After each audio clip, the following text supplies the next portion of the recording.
Let's get this party started. Green flag. Boogity, boogity, boogity. Let's go racing, boys. Here's unbelievable. 3 wide. Hold them. Nighttime is the right time as the sparks fly. Everybody's getting into the act for Mother's Day. He's moving on. Round into the wall.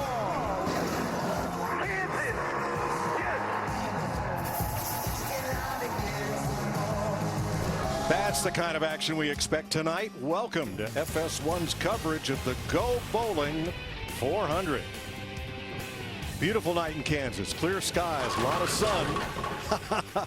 There's that joyful noise. Let's have a look at the Go Bowling starting grid. Ryan Blaney has his first career cup pole. First one for the Wood brothers since '04. It's an all-Ford front row with Joey Logano, a 2-time Kansas winner. We'll let you take a look through the starting lineup as we dial up our pole sitter. Yeah, let's dial up Ryan Blaney. Hey, Ryan, this is Jeff up in the FS1 booth. You got me? Yeah, I got you. Well, man, congratulations. You and the Wood brothers sitting on that pole. That's a big deal. You've been on the front row this year. You've won stages. What do you got to do tonight to close it out and get the win? Yeah, well, thanks. I was just thinking, putting a full race together, you know, we've had really fast race cars all year. That's a true benefit to the job that everybody does on this Wood Brothers team. And can't thank them enough for that. It makes it a lot of fun to drive. And it's just a matter of trying to stay on top of the track. You know, it's going to change a lot here from day to night. And hopefully we can stay on top of it, hit it right, and be there at the end. All right, well, good luck. We'll look forward to watching. Thank you. A lot of big names in the back from 29th on. These are the drivers that failed pre-qualifying inspection, and they line up the car owner point standings from position 29 through 40. Let's get down to pit road for some late breaking stories. Vince Welch. Well, Mike, a lot has been made of how long it's been since Kyle Busch last won a cup race. You got to go all the way back to last summer. It's been 26 races, but don't be fooled into thinking that Kyle hasn't been deserving this season. He's led the most laps in 3 races, but someone else ended up in victory lane on that particular day. Well, the 18 is stout again today, and this team believes it is more than capable of winning this race for the 2nd year in a row. Matt Yoakum? Vince, Kevin Harvick overdrove his lap in qualifying. He starts 8th. A lot of motivation for a guy who has finished 2nd in this event for the past 3 years. Harvick told me his car has plenty of speed. His only concern is just how big of a balance shift you'll see with this package, practicing today and racing at night. Jamie Little? Well, Jimmy Johnson's one of those drivers who didn't qualify yesterday, but it didn't impact his attitude at all. Afterwards, he told me, hey, I don't like qualifying. I'm not good at it, but I do like passing cars, and he'll have a lot of them to pass tonight, starting 29. Watch for the 48 to be aggressive and attack early, trying to race his way into the top 10 before the end of stage 1. Larry? Yeah, Jamie, this track will have a lot of grip, especially as we go into the night. So I think for that reason, we'll see some interesting strategy, especially for those drivers starting at the rear of the field, trying to get track position. Now let's take a look at our Injustice 2 race analysis. 267 laps, 400 miles. The stages 80, 80, and 107. Pit road speed 45 miles per hour. The pit window 54 to 60 laps. The grip level of this track, a 4. To the rear of the field, Michael McDowell, the 95 car for an engine change, and Matt DiBenedetto, the 32 car for unapproved weather tire. And the weather is absolutely gorgeous. Look at that, 78 degrees clear, not a cloud in the sky, Mike. Fields lined up in turn number 1, Larry, heading for 2. Going to be a little cool tonight, much like opening practice yesterday morning, where a number of drivers either came close to or brushed the wall or spun, and Kyle Larson ended up having to go to a backup car. Here's tonight's Ford Performance Track Facts. Joey Logano has won 2 of the last 5 Kansas races. There's Joey's Ford. The first Ford victory at Kansas, Roush Fenway Racing scored it with Mark Martin here in 2005. Ryan Blaney has chosen the outside lane for the initial start of the race. All right, if you bowl a strike, if you bowl 2 in a row, that's a double. 3 boogeties in a row. Is that a turkey? It is. I hate to admit it, but it is. That's Guys, okay. I got to say, I'm excited about this race because of what happened in qualifying. We've got some heavy hitters up front, but we've got some heavy hitters further on back that are going to be coming to the front in a hurry. Yeah, watch row 15 especially. Jimmie Johnson and the home state favorite Clint Bowyer. Well, this is the most exciting. I'm telling you, a driver's heart right now. He's pounding out of his chest. His hands are sweaty. He's ready to go racing. He's excited, waiting for that green flag to come out. She's in the air. Boogity, boogity, boogity. Let's go bowling, drivers.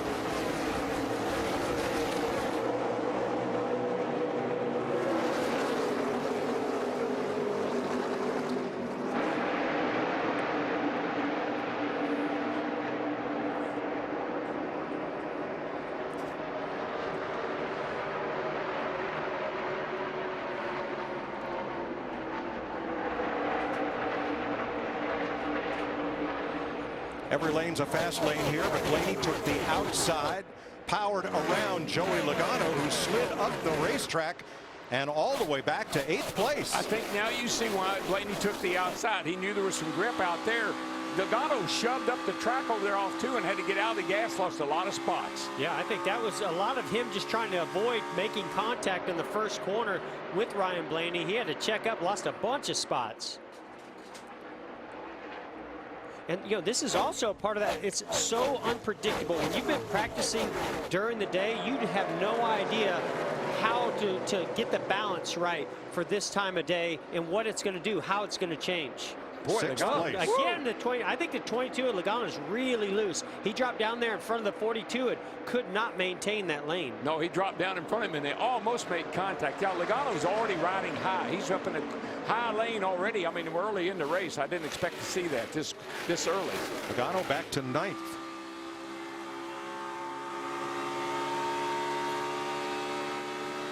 Fords took 4 of the first 6 spots in qualifying. Blaney now leads the Toyotas of Truex and Busch. You know what may also be happening, DW? Maybe he's on the splitter. He may have gotten down there on lower air pressure, got on the splitter, and the car just won't hold. Because I would have thought if he was loose, he would have gone in behind the 42 to try to tighten that car up. And let's not discount Joey Logano's crew chief. Todd Gordon is under suspension. He is not here calling the shots on the box. Miles Stanley is the interim crew chief for Logano. And sometimes, Mike, when you're going to go from the evening into the night, you guess the setup. Obviously, they might have guessed wrong for the start of this race. Matt? Mike, that's great for the setup for qualifying starting in the outside front row, but Joey knew in their race setup the car was not what he was looking for over a long run, so they made a drastic change today, making a mix of the 22 setup that they began with and also borrowing from Ryan Blaney in the 21. He said it's going to be just see what it gives him early on in this race. Remember the Wood Brothers car that Ryan Blaney is driving? That is an affiliate of Team Penske. Boy, I tell you what, there's some guys making some moves in a hurry, and this 48 car is one of them. Look how many cars he's already passed. He's already passed 9 cars moving up through the field. The one I didn't expect, look at that, Michael McDowell up 10 spots. Well, he had to start in the back after losing an engine in practice yesterday. McDowell started tail end of the field and has climbed to 29th. Blaney's lead was almost a second, and now Martin Truex is really eating into it. Half a second now, first to second, and Truex continues to close. Yeah, I think a lot of us predicted this. Truex has been so good on these mile-and-a-halfs in the last couple of years, especially here if you go back to last year. 9th place, Joey Logano trying to hold off Chase Elliott. Yeah, last year, remember, Mike, the 78 car of Truex, he had a weird thing happen on a pit stop where one of the set screws backed out of the hat that holds the brakes and got between the hat and wheel and then couldn't drive the car and had to come back in. That cost him the race. Jimmie Johnson says he loves passing cars. What he said after he didn't get to qualify. His car went through inspection several times, did not pass. One of 11 cars. He ought to be having a real love affair right now then, because he's passed a lot of them. Truex is there, trying to put the Toyota out front for the first time tonight. I think we saw this coming. Jeff mentioned it. We saw the tracker from practice, and that 78 was the most consistent car over the long run. Yeah, he could just put his car anywhere. As you're seeing here, Ryan Blaney slid up the racetrack. Truex went to the bottom, gained on him. Blaney moves up the racetrack. Where's Truex go? Right back down to the bottom. I mean, he can just put that 78 car about anywhere he wants. So we're 10 laps into stage 1, which is a total of 80 laps. You could really see the 21, the back of the 21 wiggling there. It's going to open up the door. The outside of Truex taking the lead. Yeah, he just shot by him on the outside coming off too, and adios the 78 car. Or is it? Oh, he'll hang with him by maybe a turn or two, but that 78 is just too good right now. Martin Truex led 172 laps in this race last year. And here's somebody else that we anticipated coming to the front that runs so good here at Kansas, and that's Kevin Harvick. Yeah, I think the guys, Mike, that we thought would run pretty good, the 78, the 18, the 4, we thought those guys would be tough tonight. But what of Kyle Larson in 42, Jamie? What an effort by this team in second and final practice yesterday when he got in the wall and had to go to a backup. It took that team 36 minutes exactly to bring out the backup, get it prepared, and get back on track to get some laps on it. Kyle told me that car was not as edgy as the first car, the primary, and they tightened it up to start this race, and it's helping. He's already gained 2 spots. Yeah, Mike, you put the first car in the gutter, he's rolling a strike with this one. Well, he just ran a lap as fast as our leader, Martin Truex Jr. Jimmie Johnson to 14th to 13th. Do I hear 12? He's coming. He's definitely coming. Well, I tell you who's hanging on tight right now, and that is Joey Logano. They have still missed the setup. I think he's extremely loose. We just saw the 24 of Chase Elliott and Denny Hamlin split him 3 wide down the front straightaway. 12 laps complete of this first stage of 80 laps at Kansas Speedway. Ricky Stenhouse, Kevin Harvick battling for 4th. And here comes Kyle Larson right with them. You're watching the Go Bowling 400 on FS1. For those of you looking for the UFC 211 prelims, that show is airing tonight over on FX. Had a little contact here as Jimmie Johnson continued his march through the field. Yeah, it looked like the 3 and the 48. I don't know if they got together or not, but the 48's right up on the back bumper. That 3 car, and it turned him sideways off turn 4. I don't think there was any contact, mostly air. Yeah, and not real happy. Austin Dillon with Jimmie Johnson. Last night's winner, that's Kyle Busch. 2nd place from Ryan Blaney. So now it's 2 Toyotas in front of 3 Fords. And Kyle Larson Chevrolet as we're 14 laps into the Go Bowling 400. Martin Truex started 3rd. He is your leader over these last 10 laps. But the big gun is Jimmie Johnson, who started 27th and is running 13th. He's marched halfway through the field on his way to the front.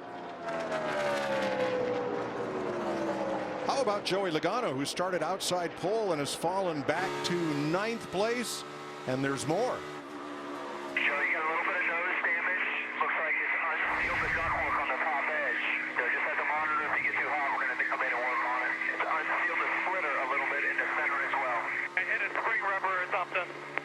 Ran over a spring rubber, Matt. And he started the race with a soft brake pedal. The car just too tight in the center. He's gone up. Joey telling the team 13 rounds on the track bar. A lot going on with a 22 early on. Well, boy, that's exact opposite of what I was anticipating him saying, being tight. It looked like he was really loose, but it sounds like he's getting into the corner, just shoving the nose. So he's had to raise the track bar. We've heard where Ryan Blaney's actually so loose he's had to drop the track bar a lot. I think what happened with that 22 car, apparently they made a lot of changes to that car for the race. Maybe they'll figure it out when the sun goes down, make some adjustments, the car will be better. What can we see here on the nose of Logano's car? Oh, right in the center. Yeah, little separation just right there. A little bit. So that'll definitely cause a little bit of disturbance in the air flowing in and around that splitter, which is a very important part of the race car and that front downforce. Yeah, that could be why he's as tight as he is too. Maybe he's you know, the air is not flowing over the front of the car right, making that thing push the nose.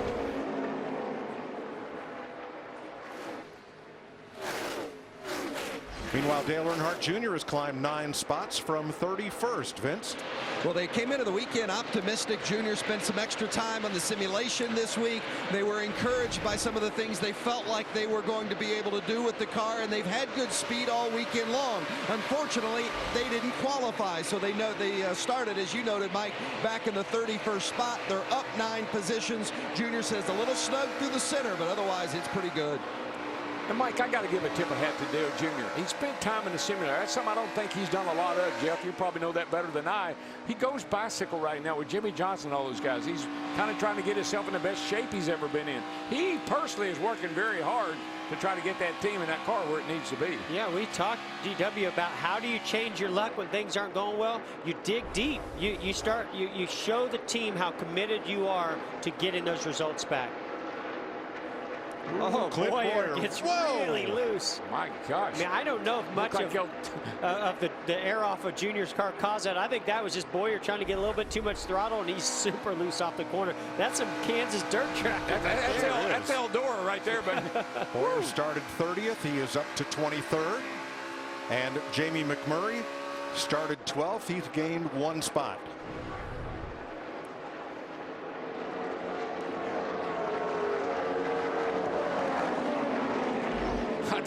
there's some cars right now that are not. There are a bunch of evil cars out there right now, Mike.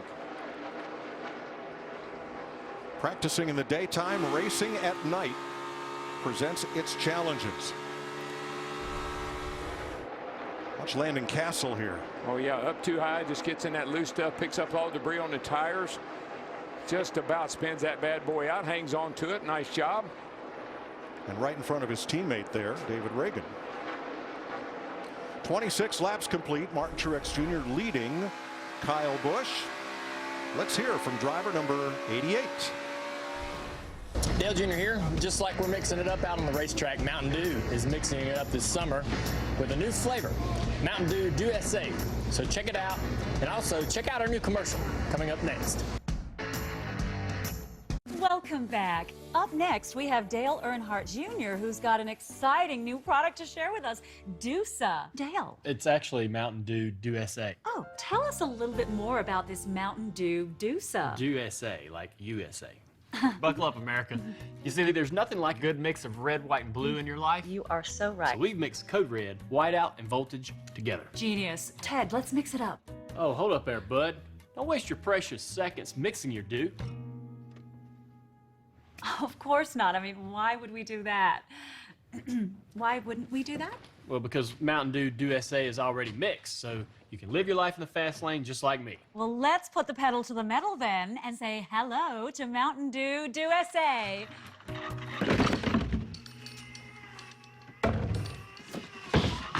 Code Red, Whiteout, and Voltage all in one. This is not a joke, folks. We fit 3 flavors of Dew in there. How did you fit 3 bottles of Dew into one?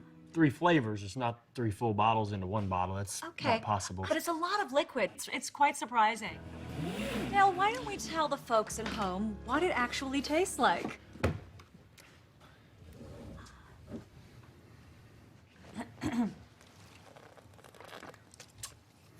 I think it tastes like heavy rumble of a V8. And sometimes, if you listen close, you can hear a bald eagle in the distance. Oh, heavens to Betsy Ross. That's beautiful, Dale. It appears we have a caller. Go ahead, caller. It's Ted. You told me to call. Get off the line. Do you want me to call later? What is going on here? Call the number on the screen to order a 12-pack now. 3 Dew in 1. Now you don't need 3 arms anymore. Just 1 easy payment of $4.99. Shipping and handling is free while supplies last. Cut. All right, back to 1. Let's go again. Before we went to break, we saw Landon Castle slide way up the racetrack. He may have gotten into something that cut a tire because he ends up down in the wall in turns 1 and 2, bringing out the first caution at lap 30. That's what we're talking about, Mike. When he was up there, all that loose stuff, debris and everything, probably cut a right front. You know, guys, we're almost halfway through this first stage. I really believe this is a good time to get 4 Goodyear tires and make the adjustments, because you can make it to the end of stage 1 now. Castle completes repairs, goes back out on the racetrack, and pit road is open. Jamie. One driver who loves this racetrack, just loves the flow of it, is the 42 of Kyle Larson. He's saying he's just a little bit tight in 1 and 2, but he said he's a lot faster than the guys ahead of him. So let's get a good pit stop. I can pass him. It's going to be a 4-tire stop, no adjustments. Vince? The 18 of Kyle Busch is just a tick free, so they're going to make a small air pressure adjustment to give him a little bit more security. It's a 4-tire stop for the 18 of Kyle Busch, Matt. Kevin Harvick slides to a stop, says the car just not reacting the way he preferred in the center. Sticker tires should help it cut better. Meanwhile, the 78 of Truex car loves the high side. He didn't get a chance to run up there much during practice, and you can see a huge adjustment on the 21 of Blaney. Way too free early on. Truex, Blaney, Harvick, Busch, and Elliott, the first 5 off pit road. Greg Galding will get the free pass on the first caution of the night in Kansas.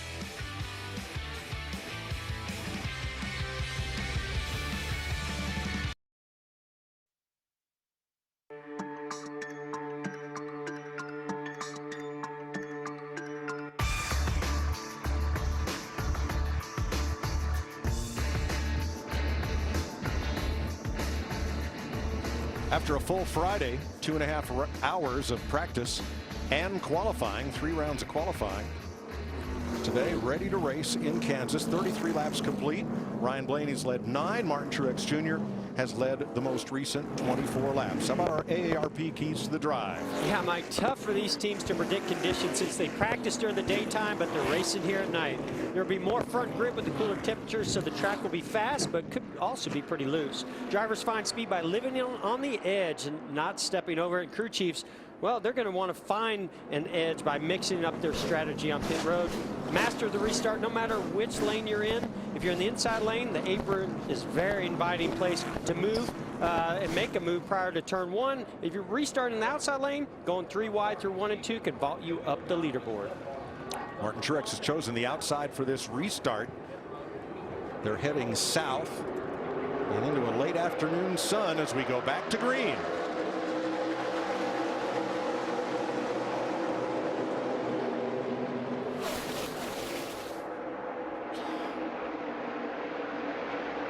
Boy, Mike, that outside just really works well on the restart here. You can see how much momentum that 78 got off of turn 2, and he just drives off and leaves with 21 of Blaney. Now here comes Kyle Busch to the outside of Blaney for second. Yeah, and there goes Kyle Larson to the outside of Kyle Busch. Kyle Busch. That 42 car has been coming up through there, man, and he's got that outside working. What I meant to say in my keys was the top of 3 and 4. Now they're 3 and wide again, going into 1 and 2. 24 on the outside. Great aerial coverage, and boy, what a launch. Chase Elliott gets off turn 2. Well, that turn 2 line has got it. Now hang on, how does somebody go to the outside of Kyle Busch? He's usually the one up top making it 3 wide on restarts. Left that window open. Chase Elliott climbed through it. It's a little crack in the door. Kurt Busch battling his brother for 5th, and here comes Harvick in that light blue car right with them. Ricky Stenhouse, last week's winner in the mix in the 17. Vince? Interesting story with the 41 of Kurt Busch. They have just been lacking speed all season long. They've been fighting a loose in condition. They just haven't been able to find a good balance with this car. They were testing this week at Kentucky, another 1.5 miles, and they tried a few things that they thought might work here this weekend. So they decided to go with it. The crew chief, Tony Gibson, told me we're way outside the box for this race, but we're going to give it a shot and see if it helps us. Vince, he's not terrible. I mean, the car's, it's decent right now. I don't know how to work out here later on when the sun goes down. That's the question. Yeah, I mean, he must be pretty confident, and he just made a move on his teammate Kevin Harvick. How about last week's winner, Ricky Stenhouse, Jamie? And it's been a good week for Ricky Stenhouse. On Tuesday night, they had the big party. He had his fellow drivers, Kyle Larson and Denny Hamlin. A little karaoke action, but had a great time celebrating his first win. And so far this weekend, things have been good. The 17, he's saying it's numb in the front end, loose in the rear. So they just threw some air pressure and wedge adjustments, had to put 4 tires on it. The speed has been good. He just needs the handling to be a little bit better. It's just amazing to me the progress that those Roush cars have made this year. The progress, the 17 cars got 5 top 5s now, and with the win. Pretty impressive. I'll tell you, he's making progress. Is the 48 of Jimmy Johnson. Yes. 5 top 10s with the win. I'm sorry. Now earlier, Dale Earnhardt Jr. and Clint Boyer almost had a get together. This is just one lap ago. Same song. Oh wow! Yeah, you see Junior what- clipped yeah, the yeah, apron. you see- And exactly, you know, Jeff. with that splitter, you just cannot get that left front on the apron, or it sends the car up the racetrack, just like you saw there with Dale Earnhardt Jr. So if that didn't work out, I'll try it again. And Daniel Suarez in the mix. In the 19, the yellow car. When it is unique the way that Kansas Speedway does their white line around this racetrack. They put most of it down on the apron. So typically you go in there and you want to hook that white line and help the car turn or give it a little bit more grip. But here you see right there, Matt Kenseth gets down there. Not a lot of white paint down there to find that grip. Kenseth trying to make the move on McMurray for 11th. And Jeff, you know, it's funny, we talk about these tracks being cookie cutter tracks. No mile and a half's the same as another mile and a half. And it's little things like that that make them all totally different and drive totally different, handle totally different. Just where the white line is. Yeah, I compare this track to Chicago, but just the fact that the back straightaway is not straight at Chicago makes the entry into turn 3 and the exit of turn 2 completely different.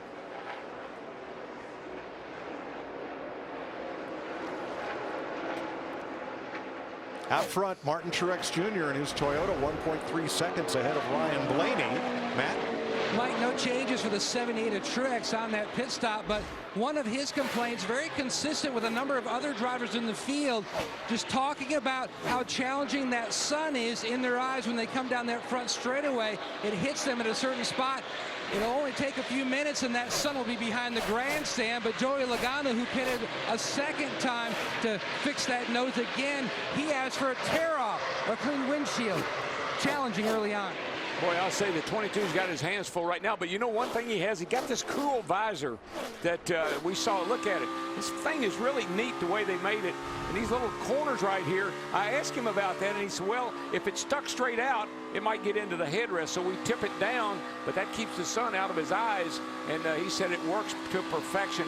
They make that in-house. I love it. It looks like a baseball helmet. It's pretty cool the way it looks. It looks like they're turning in as they turn into turn 3. That's where the sun, and that's right in the middle of the corner where you might be battling side by side with somebody. So we see a great battle here between Denny Hamlin and the 41 Kurt Busch for 7th place. And Jimmy Johnson a part of it, 7th, 8th, and 9th. Right, Jeff, right in the middle of turn 3 and 4, you are facing due west into that late afternoon sun. No hills, no mountains out here. Just pure sunlight right in your face. Yeah, there's nothing worse than having that bright sun in your eyes, doing 180 miles an hour or 90 in the middle of these corners. Fortunately, it won't last long. Martin Truex now 1.4 ahead of Ryan Blaney. It's Toyota, Ford, Chevrolet, 1, 2, 3.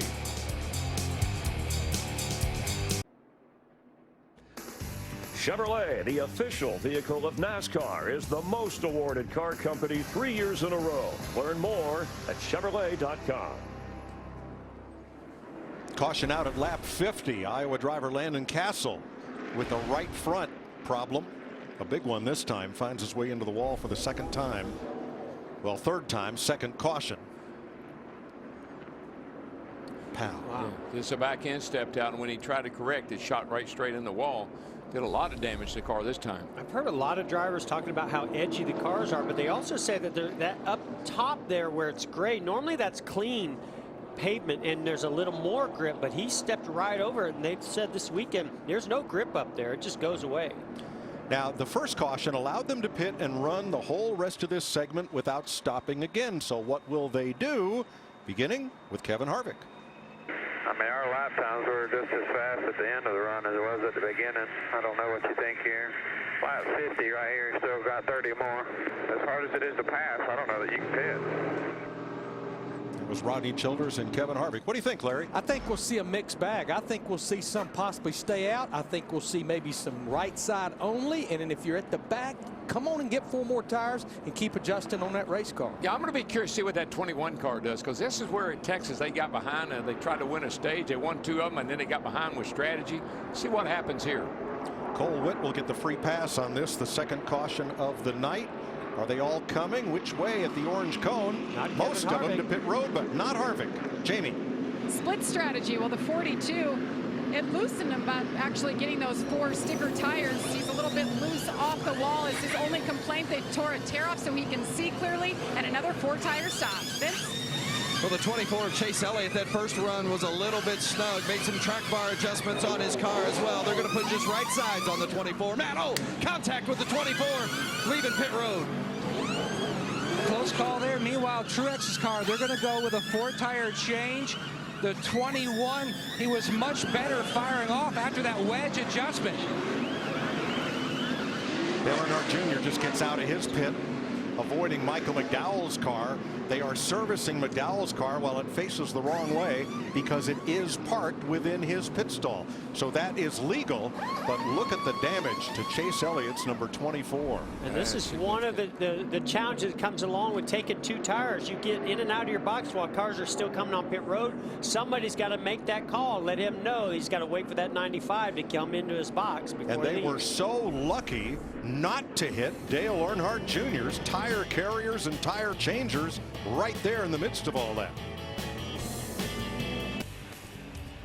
Visibility, a bit of a premium coming onto pit road. You're riding in with Clint Boyer coming into his stall late in the day. Long shadows, bright sunshine, and a lot of traffic.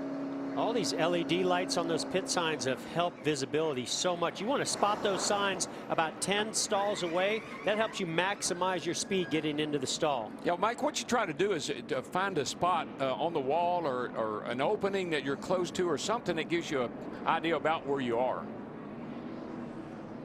Now there's the incident between Chase Elliott and Michael McDowell.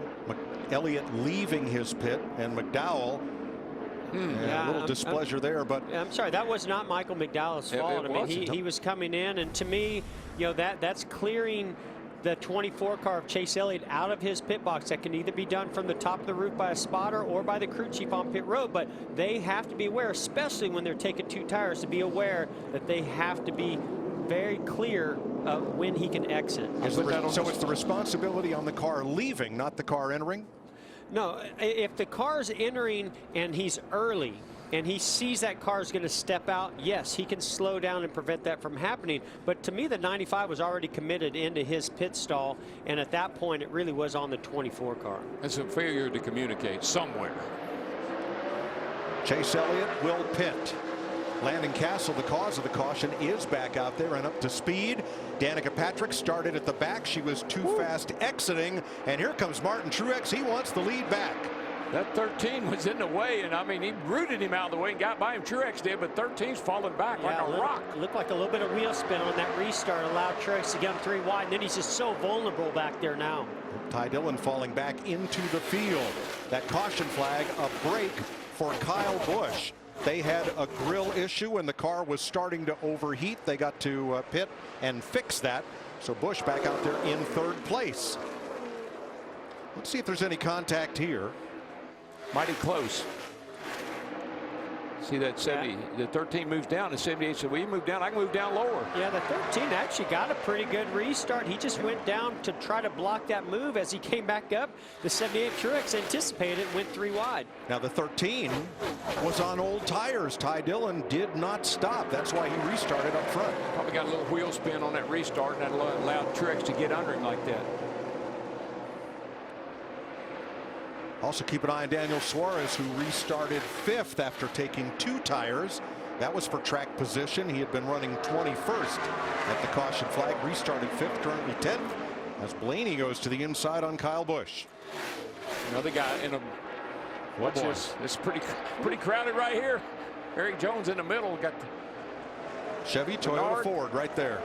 Stenhouse is pretty crowded. As strong as Mark Truex Jr. is up front, I got to believe Eric Jones is also going to be joining him up in that top 5 here pretty soon. He's started way back in the field, but he's got a really good race car, and I think he'll march his way up there as well. Look at this move by Larson from the outside of 48 of Jimmy Johnson. And Ty Dillon is spun in the back straightaway. I don't know if that had anything to do with that restart or not, but it could have. Could have a flat.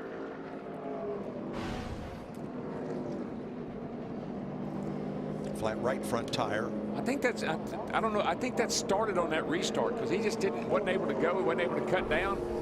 I think it was vulnerable. Remember, he stayed out to restart up front. Was running 16th when this happened. Oh my! I think he was just really loose, and Eric Jones got to the outside of him and loosened him up. I don't think that was a tire issue that caused that spin. Reed Sorensen will get the free pass, get back on the lead lap as a result of this. The third caution of the night. Is that tire down already? Hard to say. It's hard to say. I think the right front went flat after he slid and locked it up, and that's what they were talking about. Yeah, there you just saw it pop right there at the end, Jeff. So you're right about the tire going flat. This will be what NASCAR determines a quickie yellow flag. That means all cars, lead lap and lap down cars. Watch this thing. You'll see the dust come out from under it right about when he gets down here on the apron. Yeah, you'll stay on the gas and try to keep it out of the outside wall. Once you realize you're going to the inside wall, you lock up the brakes, and these tires can only handle being locked up Boom, right there. So long before that happens. You wear through the tread. He was loosey-goosey. Now he's got to try to beat pace car. I think, yeah, he's definitely going to beat that pace car off pit road, stay on the lead lap. So Ty Dillon continues. 6 cars will pit, beginning with Michael McDowell, Cole Witt, Gray Galding, Reed Sorensen, Landon Castle, and Chase Elliott come to pit road. 60 eventful laps are complete. 3 cautions, 3 different leaders were under yellow in Kansas. Ready for the restart in the Go Bowling 400. 19 laps to go in stage 1. Reed Sorensen got the free pass on this caution flag for Ty Dillon, who is able to continue. And on the outside, Kevin Harvick elects the outside lane for the restart. Yeah, we'll see how that works out for him. You know, we talk about how Kyle Busch gets such great restarts. We'll see how it works out here with him pinned down on the inside.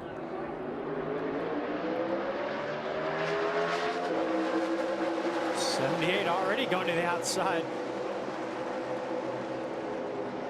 Jimmy Johnson's going to follow him as well. Kyle Busch just gets in it. The last night of truck race, same thing, restarts. Every restart he does, he jumps way out in front. I thought I saw Harvick's car slide a little sideways as he hit the gas. He might have spun the wheels, and that cost him the lead. You always spin a wheel when somebody got you jacked up like the 78. Well, those fresher tires are definitely going to grip a lot better on those restarts than, you know, staying out on those older ones.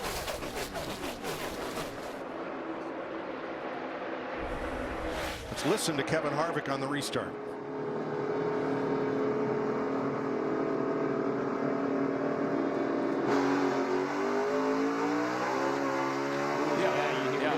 Got a little bit. You hear the RPM pick up there at the end of second gear, and that's exactly when the 78 attacked.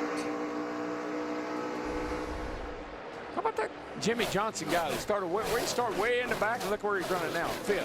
But was that a consequence of Harvick staying out, not getting fresh tires at lap 52? He's had those tires on the car since lap 31. Definitely. When you're the leader and you have, you know, older tires, those behind you, not only are they going to try to lay back and anticipate that start and roll to it, but also it's so much easier for you to spin the tires. And hot tires are sticky, Mike. They pick up everything. Even when you try to clean them off, it's hard to get them cleaned up. Clint Bowyer running in 13th. What's up there, Vince? Bowyer started 30th because he wasn't able to qualify, and his crew chief Mike Bugaravich said if we can get to the top 20 and then go racing, I think we'll be fine. But Clint says I need more rear grip, and I'm having a little bit of issue with the brakes. Tell you what, my brakes are vibrating pretty good. I think their rotors are working pretty hard on getting into one to run fast. Maybe a brake issue for Bowyer. Look at this 5-car battle for 4th place. Yeah, this was all created by Jimmy Johnson getting underneath Kevin Harvick, and as they come off the corner, Harvick was on his right side door. He got loose. They almost, I mean, I thought they did an amazing job not wrecking right there, but it caused Jimmy Johnson to check up, and then here came the 42, the 2, the 11. Now Denny Hamlin's right in the midst of that. What's his issue, Jamie? Well, they took a different approach this weekend. They really wanted to dial this race car in, so they didn't try any mock qualifying runs at all. Just focused on getting that balance right. He went out and qualified 7th. Now, since the start of this race, though, he said that brake pedal is really soft. They're not sure if it's a rotor issue or break. They're keeping an eye on him, but he said he has little to no brakes at this point. Thanks, Jamie. A.J. Allmendinger had a big slide out of turn 4, lost about 15 spots, but he continues. Chase Elliott is back on pit road. He had been under NASCAR's crash clock, the damaged vehicle policy, but he got up to minimum speed, cleared that, and once they did that, now they're free to take their time and make full repairs without being on the crash clock. Yeah, from watching that incident. Allmendinger, I think he thought he had a flat tire. I think he's trying to recover here, fill it out. Vince? Yeah, the big issue with the 24 is they just can't keep the right front fender where they had damage from rubbing that right front tire. This is the second time they've had to come in and actually change the right front since they thought they had it repaired the first time. So the issues continue for the 24. All due to that collision on pit road with Michael McDowell. Let's go back and show you what happened to A.J. Allmendinger. He's coming off turn 4, Mike, and the car just took an abrupt left turn. I think he was shooting out toward the wall. He's right ahead of this group right here. And all of a sudden you're going to see him. He just comes shooting back down to the apron. Wow. I think he may have thought, man, I got a flat tire, because the car just took off all at once. Now he did get back up to speed and remains on the lead lap in 33rd. I thought that was really interesting what we heard from Clint Bowyer about how much brake that he's using into turn 1. He said, in order to run fast, I got to use a lot of brake. That tells me that, you know, having the lack of downforce in the cars this year at this racetrack with the lack of banking going into turn 1, they're using a lot of brake pedal. All right, 10 to go in stage 1. Martin Truex draws a bead on Kyle Busch for the lead. Nobody's won more stages this year than Martin Truex. He has 5. 5th place, Brad Keselowski. Saw that classic move by Brad Keselowski. Gets up to the left rear of Kevin Harvick and uses that side draft as he dumps the air over on the spoiler and is able to complete the pass by going down onto the apron. They've made that 2-car a lot better than it was the start of this race. He's moved up to 5th place. Car looks pretty good now. Jamie? I think we've all been watching the 5 this weekend in practice. He was able to run the top, the bottom. He was passing cars, very confident coming into this race. And he's saying right now, his car, no complaints. It's turning really well. Keep in mind, he started this race 31st. He's up there battling for a top 5. Kane 8th, going to be side by side with Hamlin for 7th. Well, you think about some drivers and teams that need a break, need something to go right. They've really struggled over the last couple years. Casey's an awesome race car driver. We know it's a great team and car. Sure would be nice to see him have a good run here. They keep the confidence up. Rodden's done a nice job with him. Daniel Suarez slow off turn 4. Yeah, I think Clint Bowyer got it underneath them. Oh no, maybe he got loose before that. Oh yeah, he just got really loose running in the middle of the groove. Whoa, had to avoid him. He almost got really loose when that 14 came up on him. Remember, Suarez only got right side tires on his last stop to gain track position. Whoa! Clear. Clear. Get up there. Clear back. That's what we've seen so much of already in the start of this race all weekend long. You just try to get a little bit too much and you jump right over the edge of that grip level. There just seems to be a place down here off turn 4 that everybody has a problem. If there's a problem, it seems to be off turn 4 in a spot right there. Coming to 5 laps to go in stage 1.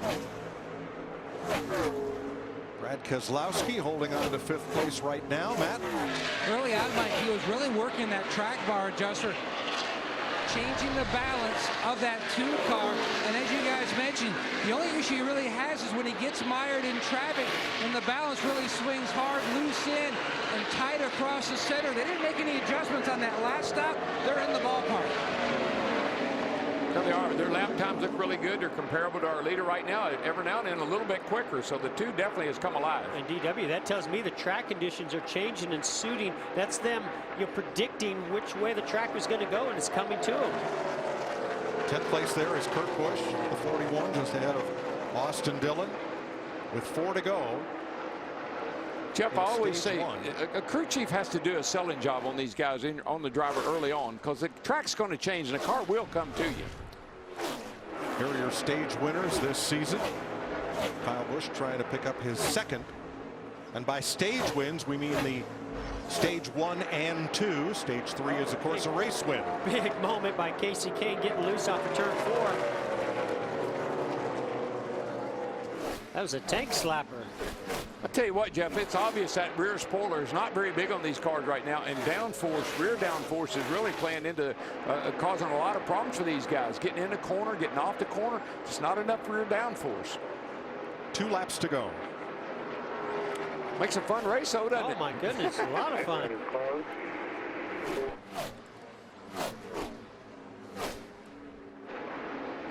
I thought Martin Truex Jr. was going to challenge Kyle Busch for this stage win, but he's backed off a little bit. Ryan Blaney having a really nice solid run. In third, Larson, Keselowski, and Johnson fairly close together, 4th, 5th, 6th. For the first time since the Daytona 500 in February, Kyle Busch is on the final lap en route to a stage 1 win. He won last night's truck race after race leader Ben Rhodes lost an engine with just a handful of laps to go while in the lead. It was a great race, really unfortunate situation for Ben Rhodes. Felt sorry for that kid. He'll win some, don't worry. He had that one in the bag. Well, he impressed a lot of people. And here's the green and white tablecloth for Kyle Busch.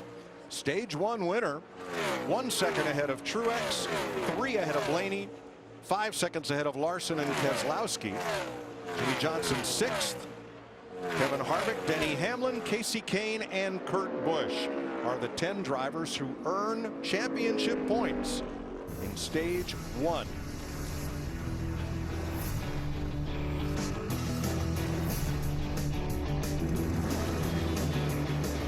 GoBowling.com set up bowling lanes behind the grandstand in the fan midway here.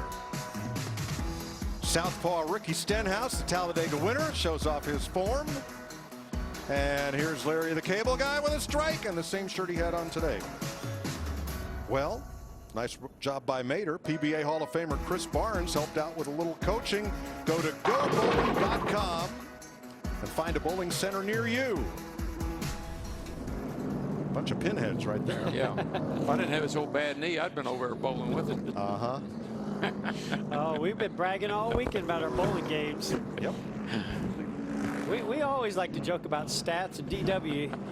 What's the highest game you ever wins, bowled? And I think he won this one. I got a 250 one time. You did? Oh, Yeah. I thought it was a 350. Was that for No, a no, it's series or was that 250. one game? No, it's one game. Okay. Yeah, I used to bowl a lot. Well, I bet I still do. Well, no, not because of your knee, though. Well, I haven't bowled in the last few weeks, but Okay. I get some holes in my bowling ball like I like. I'll be good to go. So if 3 strikes is a turkey, what's 4? You did good. Listen, we've seen a little bowling on pit A road ham bone. already. Jamie. Well, so far the 42, they have been solid. No bowling going on down here. He's saying his car's pretty good, a little too tight on throttle up top. He was trying to let it roll and it wasn't helping. So they'll make a wedge adjustment down on the right rear, air pressure adjustment, and a 4-tire stop for Kyle Larson. Vince? Kyle Busch has led more laps this season than any other driver, and he pits from the lead on this occasion as well. He says the track's coming to him. He likes the car. 4 tires, no changes, Matt. Interim crew chief Brian Wilson trying to fix the 2 cars. A little free, but his bigger issue is just too tight at the 2/3 mark. The 21 didn't feel like he fired off as well. This run just too tight, especially on exit. The car went to the free side, and the 78, he's been good down in 1 and 2. Not quite as good in 3 and 4. Wow, what a race off pit road. Ryan Blaney picking up 2 spots. Kyle Busch losing 2. Here's how close it was. I think the 78 guy. He got that, yeah. I would say. Yeah. Let's dial up the 18 car. What do you say? Kyle Busch, it's DW. You got me there, buddy? Yeah, DW, what's up, man? Man, I don't know what. I came up here a few times, and you had more trouble here than any place I think you ever went. All of a sudden, you flipped a switch, and now it's one of your favorite tracks. What changed? I'm not exactly sure what changed, but it certainly is nice to have a good feel here. You know, it started going in a better direction with Dave Rogers there the last couple times he and I ran, and then Adam Stevens and I have just been really good at being able to communicate and get a good car for here ever since. So, you know, we just keep trying to work on it here, get this M&M's Red Nose Day Camry to stay up front all night long, and hopefully have a shot to win this thing like last year. I believe you do, my friend. Those M&Ms look pretty happy right now. Good luck. Yes, sir. Thank you. Kyle Busch, stage 1 winner. Reed Sorensen gets the free pass. We'll update others after this. Well, if Jimmie Johnson likes passing cars, as he said in pre-race, he's going to get to do it again. You're allowed to drive through 3 pit boxes before your box. That's 4. And then 3, 2, and then 1, and then he's pit box 31. So that's too many boxes. Here's what Jimmy said afterward. Can't see too well, and I was afraid of that. Okay. Simple. All right. We'll drive right on back up there. Well, it took us 80 laps to get there the first time. So Johnson will restart in the back. Let's check with Vince Welch at the eBay Motors pit box. Well, NASCAR, just as they use that ProVision video technology to keep an eye on drivers entering their pit box, they can use a similar type of technology when they're trying to determine whether drivers get on pit road in time at the end of a stage. Pit lane closes 2 laps before the end of a stage. When that lead driver crosses the start-finish line with 2 to go, the light is then manually turned on, letting the drivers know they cannot come onto pit road without a penalty. Sometimes there's a dispute on whether or not they got it there in time, so they can go to a video that is time stamped, and they can take that electronic data, match it up, and determine whether the driver got on pit road legally or he's going to be penalized. Thanks, Vince. Getting set for the restart. Truex and Kyle Busch will be on the front row. As out of the sun into the shade of turn 4, facing west. And then they'll come to the Geico restart zone. When they get there, it is the leader's option to start the race. If by the end of that box the leader has not fired off, the flagman will restart the race. You're going to see a guy fire off here, all right. He's that yellow car down on the bottom. He's got these restarts figured out. Was Truex the leader of the 18? No, I don't. No, Truex was the leader, so he got, he was. He just took the outside. That's right. You got him. Well, he got him going into turn 1. Not sure if he's going to get him off of turn 2. Yeah, he fights back on the outside. Watch Larson, who gets that big jump off turn 2 each time. How impressive is that kid on the outside? He'll do it again down here. Right into turn 3, up high. Here he goes. He just blasted up there and goes for it. Whoa, big wiggle, though. He about jumped over the cushion. He's just got a technique for getting the car into the corner high up there like that and hanging on to it. He's got such a great feel for that right rear, where the edge and the limit is. It's like a sprint car on a high bank track. He just rides it in on the right rear and then gasses it. His teammate Jamie McMurray says he's learned from Kyle Larson and these other young drivers who don't work on the car, come and show up with their helmet to drive, and came off the dirt tracks. Instead of adjusting on the car, they find a different place on the racetrack where the car is most comfortable, and Kyle Larson and drivers like him get the most out of it that way. Man. Wow. Man, look at that. That's a 4-5. It's a little gaggle going down there. That was Wonder Woman on the inside of that 4 wide. Danica in the 10. Battling Trevor Bayne. Whoa, boy. Easy, easy. You could see where Trevor Bayne realized that Danica was coming up the racetrack and was loose, and he had to give her a little bit of extra room, plus the aerodynamics. Then Jimmie Johnson's 3 wide coming around this group as well. Saw a lot of sparks coming out of the 6 car, and we see that a lot out of those Roush cars, the 17 and the 6. We see them sparking a lot. They don't seem to mind. No, they seem to like it like that. They got something going on there. The one of McMurray had a big run off turn 4. Here he is behind the 48 of Jimmie Johnson. Let's check with Vince. Well, it's been a bit of a struggle for Dale Earnhardt Jr. so far tonight. He had to start near the back in 31st, now running just in the top 20 at the 20th spot, but at least he's keeping his sense of humor. Get your fans on, clear in, 95, come around us. Fans on, that's off. Come on, sign up.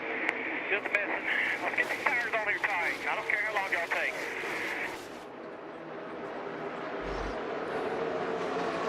Ryan Blaney had a moment. He just about stopped midway down the back straightaway. And Keselowski just about ran over him. I think he got to pushing up the hill here. Must have had to get out of the gas a little bit. Watch the 2 car. Here he comes. He also got the splitter down on the apron. Yeah, he just gets wiggly loose off that corner. Fought it all the way to the top, and there went Harvick. 2 chased him, and here come the 4 blowing by. So, wow. Little moment there. A little moment. But for us, not for him.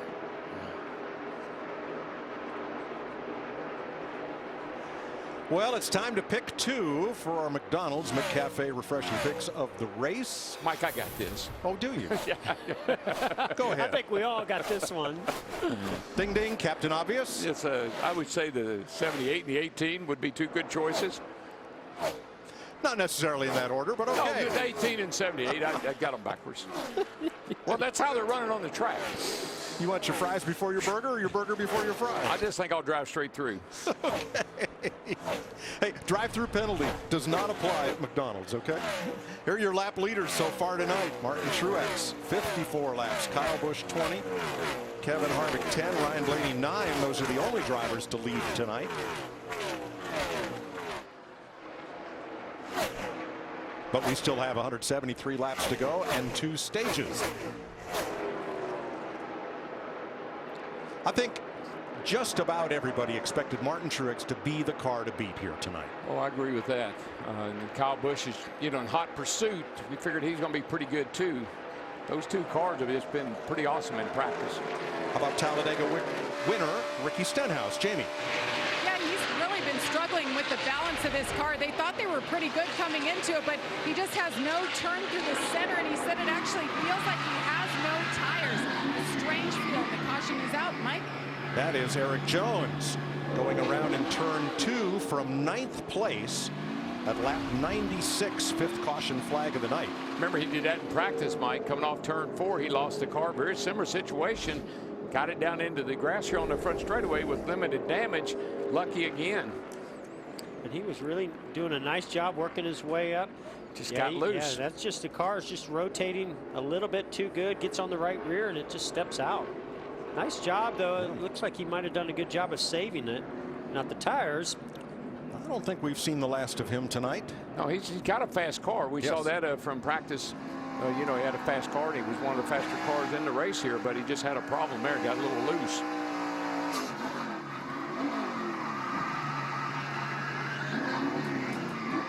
Now he will come to pit road for tires and a change. Larry, if this is a quickie yellow, what do we do? Well, we don't need tires. We've only run 8 laps. But what makes this caution interesting, Mike, is if you pit here, you are right there being able to make it to the end of stage 2 on fuel. I don't think the guys up front will come. It's too hard to pass. But some back in the back may be thinking, I can look at that window and I can make it on fuel from here.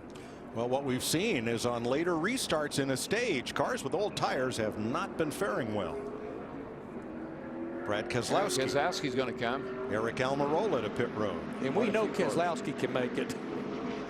Quite a few cars mid-pack and on back are on pit road. Paul Menard is in. Dale Earnhardt Jr. Who's Jamie? Well, I was just reporting when that caution came out that Ricky's just not happy with the car. It felt like it just didn't have tires on it. Not happy at all. 4-tire stop here, Matt. Keselowski gives up that 6th position. They're going to go 4 tires here and top them off of fuel. That way they can make it to the end of the stage. Thanks, Matt. 4 tires and Sunoco race fuel for the DUSA car. Another look at Eric Jones, who's brought out the 5th caution of the night in Kansas.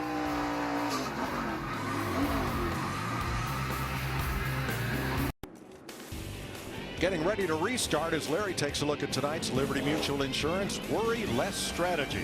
Well, Mike, I'm going to do all I can to keep you up front, but I'm also going to be keeping an eye on your right front tire. The right front tire here takes a ton of abuse at the speeds we're running. I'll let you know if we see anything we don't like, and I'll let you know if I hear of anyone else having any type of right front tire issue. Thanks, Larry. Landon Castle gets there's a right front tire. Landon Castle gets the free pass. He's back on the lead lap. The other car with earlier damage, Chase Elliott, is 7 laps down. Corey LaJoie too fast exiting the pits. He'll restart at the tail end. And we're set to go with 35 lead lap cars. And 61 laps to go. It'll be 60 at the line in stage 2. Sunset in Kansas. Martin Truex, Kyle Busch, here we go. Oh, look at Larson, gets a good run, gets to the rear bumper. Kyle Busch, great block by Kyle Busch to prevent that from going 3 wide. I'm not sure Larson thought that was such a great deal, but it worked out. Oh, Larson gets loose off up. of 2. Yeah, man, he got loose over there coming up off of 2. going to cost him a little bit. Yep, that allows Harvick to get by for third. Larson coming back on the outside. Oh, he gets such a run off the corner. I thought he was going to do a crossover. Didn't have enough momentum. Jimmie Johnson in trouble. Front straightaway. Up high. Slowing. Here comes everybody. I think Johnson got a tire down, I think. Left rear. Yeah, left rear tire is definitely down. Boy, he just can't buy a break tonight. He was 11th. And now has to limp around to pit road. It's going to shred and take that left rear quarter panel. Watch off corner here. I don't know if he made any contact with the 41 or not. They were real close together. Oh, yeah, they did. Yeah, that's what happened. Remember, these two, they got into it a little bit at Daytona. And the caution is out for debris from the 48 at lap 102. Wow, that's an inner panel there. That's going to let a lot of fumes up in the car. Yeah, he was still carrying quite a bit of speed trying to get back to pit road. And with that tire being down, that just sends it shredding. And Jeff, you can see the left side of the car where he and Kurt Busch got together, and that's what cut that left rear down. So officially it's a debris caution. It's not charged to Jimmie Johnson. And we'll have to double check and see if this is a mechanical issue or if this is covered under NASCAR's damaged vehicle policy. Yeah, well, one thing's for sure, he's gone down one lap to the leader.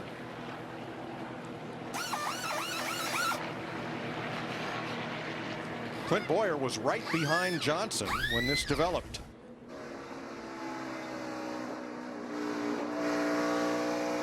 Still clear all the way behind the 48. Clear high all the way up right here, man. All the way. Wow. And he was up against the wall. Trying to force it through there, and it just wasn't quite enough room. Here's what Kurt Busch had to say. My bad. I'm the one driving the car. Yeah, I said he was there. He come off the wall. We're good. Keep digging. We watched the replay. He came down, old man. He was going to hit the fence, and he came down and hit you, so. That's what I love about Tony Gibson. Boy, he is one great cheerleader. Kurt Busch already took some of the blame for that. And I agree. I thought Jimmie Johnson did come down a little bit, but I think Kurt just didn't expect him to be there either. But you're right. Tony Gibson and spotter Tony Raines, former driver himself, being cheerleaders for Kurt there. Sometimes you just there's openings, but they're not big enough to get through, and you need to recognize those and not put yourself in that position. I believe Jeffrey Earnhardt is going to get the free pass. There are the spotters. Liberty Mutual spotters stand here at Kansas. Pit road busy again. Jamie? And Kyle Larson coming in. They wanted to stay out earlier, so they thought they'd pit this time. You see the wrench in the rear window. They want to make that car a little bit better. It's been pretty good, just a little loose when he runs the top side. So 4-tire stop for him. Casey Kane having a great night. Really good speed in this car. A 4-tire stop. Vince? The 14 of Clint Bowyer has come in. Bowyer says it's just not the balance that he wants. They put a spring rubber in the right rear. It's a 4-tire change for the 14, Matt. And Eric Almirola going around to the left side of the car. Air pressure change on the 43. Balance not quite there. Won't cut in the center. And free on exit. Thanks, Matt. One more look at it. Kurt Busch and Jimmie Johnson get together. Caution, lap 102. Getting ready to go back to green. Jimmie Johnson did not go on the crash clock. The tire going flat, not covered under NASCAR's damaged vehicle policy, so he's back out there and remains one lap down that he lost getting to pit road for that flat tire. Kyle Busch outside of Martin Truex. Here we go.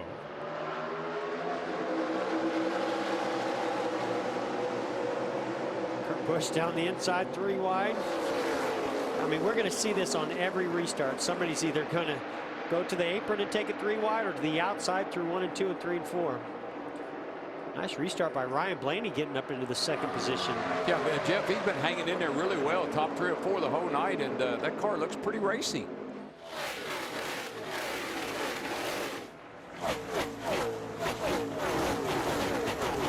Keselowski with a full head of steam underneath Matt Kenseth, and at 3rd place, Harvick and Truex. Wow, did you see Harvick's car getting loose as he got out of the gas, getting into turn 1? And he'll lose the spot because of it. They're at nearly 200 miles an hour, Matt.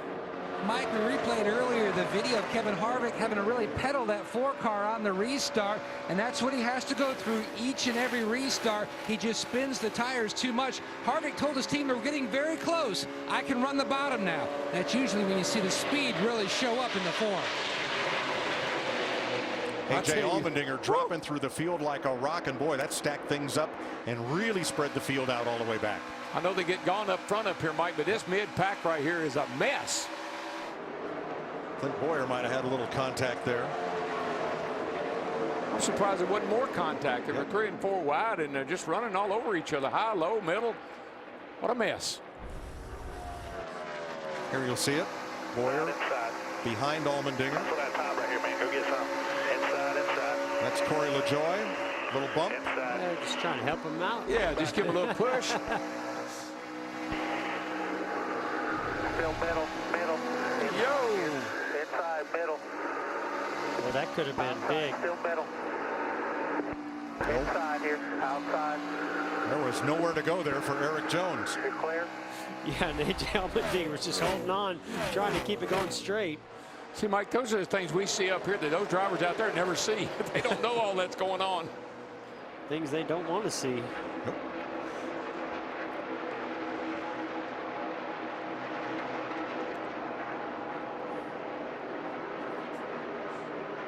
Man, Clint Boyer he is just finds himself in all these situations that he really doesn't want to have any part of. How does trouble find him? It seems to, and often. We always call it the common denominator. You'll have that. All this back from 22nd on back. Vince? You know, earlier we played the radio from Dale Earnhardt Jr. joking with crew chief Greg Ives about the fans, and then Jr. said, just make sure you get the tires tight or the wheels tight, because 2 stops ago they did have a loose left rear, and then the most recent stop when Jr. came in, they reassured him that all 4 wheels had been tight. Jr. says the car feels fast right now. That's a good sign. Jamie? And Danica Patrick doing a nice job. She was top 15. She slipped back just a couple spots now in 17th. You should have seen her face after qualifying yesterday walking through the garage. She was so disappointed. This is a track she's had some success at. She qualified 24th, but they found their way. They made some good adjustments to this race car, and she's overall pretty happy, Matt. Just on the outside of Danica Patrick, the 3 of Austin Dillon. Not been an easy night for him. Currently runs in the 17th position. His car more on the tight side tonight. He's been struggling a little bit. The other issue he was complaining about his brakes. Just didn't feel right. You know, they don't run a lot of brakes here. This is a 1.5-mile track. This is not a short track that you would have a big brake package. So if they're using more brake than they anticipated, as we heard from Clint Boyer, getting the car slowed down to get to the bottom of 1 and 2, that easily could cause some overheating in those brakes. Let's watch the telemetry up here with Logano and see what we can see. Upper right. Hey, Jeff, we've seen this a lot. We've heard this a lot this year with this aero package, low downforce, which comes low drag, which makes more straightaway speed. That even at a track like this, I think it causes them to use a little more brake because the corner entry speed is so great. Yeah, and what warps the rotors is they get really, it shocks them. They get really, really hot, and then you let off, and they cool. And then you get really, it's that shock that warps them.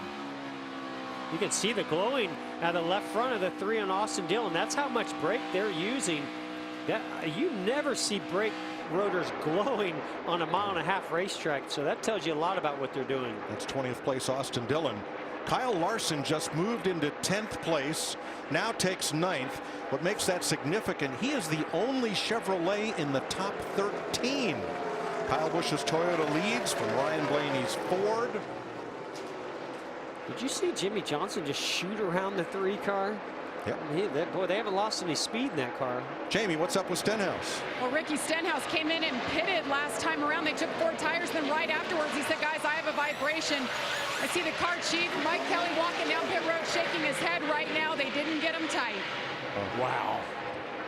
That will cost him at least 1 lap as he navigates pit road at limited speed. Teammates from Joe Gibbs Racing That whole 4-car team, including the 11 of Hamlin and the 20 of Matt Kenseth, still searching for that first victory of 2017. Well, their teammates out leading the race here, Kyle Busch, and they're both running pretty good tonight. The 20 is 6th, and the 6th and 7th for those two guys, with Suarez is running 9th, so they're all in the top 10. Yeah, all of them are running really good. I mean, this is definitely the best we've seen that organization, and how consistent. You see Casey Kane dive 3 wide to go by Danica and Ryan Newman. Just before that, Dale Earnhardt Jr. shot the gap right between Patrick and Newman. Here's a look. Watch the 88.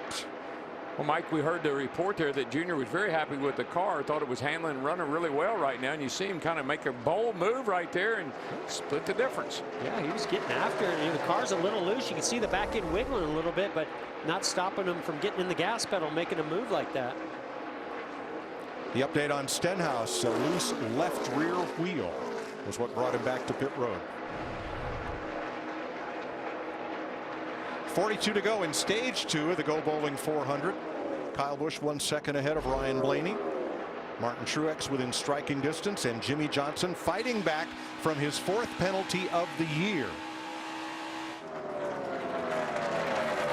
which caused him to restart tail end Charlie.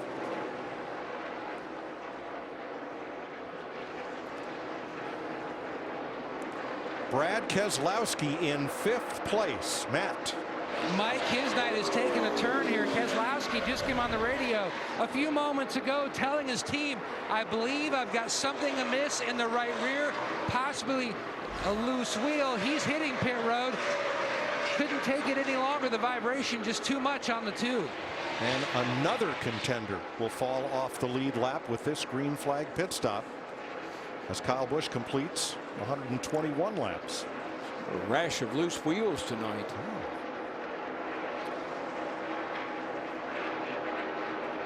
They've gone to the right side on Keselowski, but left plenty of room to change lefts also, and it'll be a 4-tire change. You know, I would say it's not dark yet, so you know, we think a night race maybe that would be a problem, but it's not even dark yet.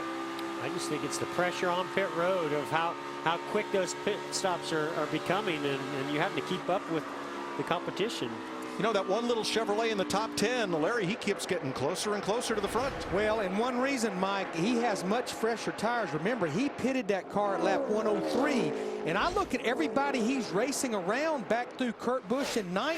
They all will have to pit at least with 10 laps to go in this stage. So not only does he have the fresher tires, he's going to be able to go to the end of stage 2 without stopping should we not get a caution. Kyle Larson restarted 22nd. He is up to 6th. You know, sometimes you have bad luck. You have to do, you know, like cut a tire or have a wheel loose or a tire or whatever, and it works out. You know, especially with these stages the way they are. You know, if you play it right, sometimes it can work in your favor. 37 laps to go in stage 2. Kyle Busch yarding Ryan Blaney by 1.4 seconds. 32 laps to go in stage 2 here at Kansas Speedway, and time for a KFC Zinger race break with Michael Waltrip, Chris Myers, and there he is, Kyle Busch, leading his 7th race of the year, still searching for that first win. Now, he won stage 1. Michael, that was the first stage that he's won this year since winning at the Daytona 500, the very first stage we ever ran. Yeah, and you've got to think about this car tonight. They're going to have to be versatile right now, Chris. The sunlight's been on this track. It's cooling off. Shades come over the turns, and now watch the groove move around. Kyle right out next to that outside wall. We've only had 4 leaders, and Ryan Blaney, our 23-year-old pole sitter, one of those, he's led 9 laps. He's hanging around, running 2nd in his 4. Yeah, and he said he was loose early. This car has really gotten good. Look how versatile he is. There's lap traffic now. These guys have caught the back of the field. They're having to go all over the track. You've got to have a car you can move around. And for all the concern, yeah, nice move there. There's Denny Hamlin, the Joe Gibbs cars. We've been talking about it. At this point last year, they had 5 wins. Of course, they won this race with Kyle Busch, and they're all in the top 8 right now, still searching for their first victory of this season. Yeah, but we know these cars have speed. Kyle Busch has been near victory a couple times. He got passed for the win last week on the last lap, so they're going to be fine. Look at Daniel Suarez. He's running up in the 7th position. This kid's a rookie, and he's getting his legs under him. I look for good things for him throughout the summer. Dale Earnhardt Jr. in the 88. Now he's been as far back as 31st in this race, up to 12, battling McMurray for 11. Yeah, and he's taking that spot away, Chris, and I talked about the track changing. It looks like the changing conditions are playing right into his hands. Really fast lap speeds right now for Dale Jr. You can see him just mow around McMurray and heading toward the top 10. Yeah, he came in 25th in points, just one top 10 finish this season in the 88. That's your KFC Zinger race break. Let's head back upstairs to Daryl, Jeff, and Mike. Thanks. 28 to go in stage 2. Brad Keselowski, after having that problem that brought him to pit road, drove through too many pit boxes on the way into his pit and had to do a drive-through penalty that now puts Brad's number 2 laps down. Vince?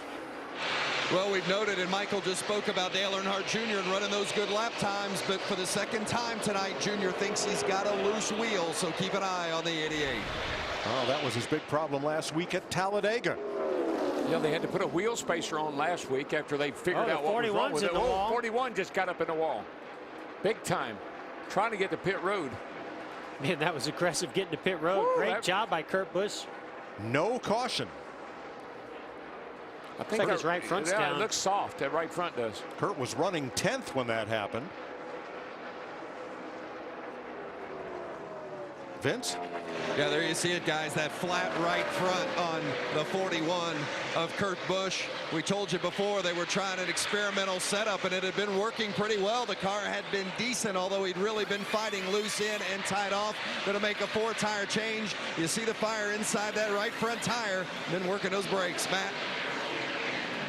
And his teammate Kevin Harvick just drove by in the 4, making his way to his pit box for service. We're going to start seeing a number of teams starting to hit pit road in the next 10 laps or so. The 21 should be here about lap 145. Harvick says the 4 car just too tight. Both ends of the racetrack going through the center. A.J. Allmendinger in. And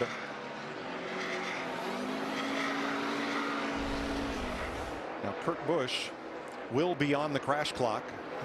5 minutes to get back up to minimum speed. And caution is out for Corey LaJoie. He's got the wall up in turn number 4. That's the 7th yellow flag at lap 137. LaJoie had a string of good races. His first 5 races, his average finished 33rd and a half. His last 5 races, he brought that average up to 27th and showing a good bit of improvement. But now he brings out the caution flag at lap 137. Boy, real unfortunate break for the 4 of Harvick, going a lap down after pitting under green. Kyle Busch, your leader, had this to say. Vibrating all time. It's getting worse now. 10-4. If it gets too bad, you bring it to me. So that vibration, now Wow. the caution flag could be a big break for Kyle. Boy, what a night for loose wheels. I can't believe it. Cole Witt gets the free pass, second time for him tonight. Well, it just makes you wonder, you know, is it something with the pit guns, or are the pit crews just trying to go that fast? Is it something going on in the wheel that's causing it to work itself loose? Well, I don't know, but it's just an incredible amount of loose wheels for tonight. Well, we got a little clarification from NASCAR. We just told you that Kurt Busch is on the 5-minute clock for repair to get back up to minimum speed when we go green. For hitting the wall, that is considered crash damage. What happened to Jimmy Johnson was that when he and Kurt Busch got together earlier and Johnson's tire went down, NASCAR did not know if that tire was already going down, if it went down as the result of contact. So in that case, he did not hit the wall. That was just racing. If it had been a mechanical issue to fix, that comes into play once a car has gone to the garage area. So Johnson was not subject to the damaged vehicle policy. Kurt Busch, in this case, getting up and into the wall, is. You know, Mike, we had a number of drivers out there like Kyle Busch, Dave Blaney, Martin Truex Jr. They needed this caution. They were going to have to make a green flag stop, but I think they're all going to be coming because it's been over 30 laps since even like Kyle Larson was on pit road. Well, let's see. Pit road will open this time. Jamie. And they're warning Denny right now. They've been busting guys for driving through too many boxes. Be very careful. The 11 of Hamlin, his car has actually come around. He really likes it right now. And he also says that the brakes have cooled down, so it's felt a little bit better. A 4-tire stop here. They want to tighten him up, Vince. Kyle Busch, you heard the radio from him just a moment ago talking about the vibration. He also said the car had been freeing up as it ran, so they'll make a chassis adjustment in 4 tires. Matt? And the 78 of Truex, he was tight in the previous run, but this run much more on the free side. You can see that the racetrack has taken a change. Meanwhile, the 21 of Ryan Blaney free on entry this run. Great battle off pit road.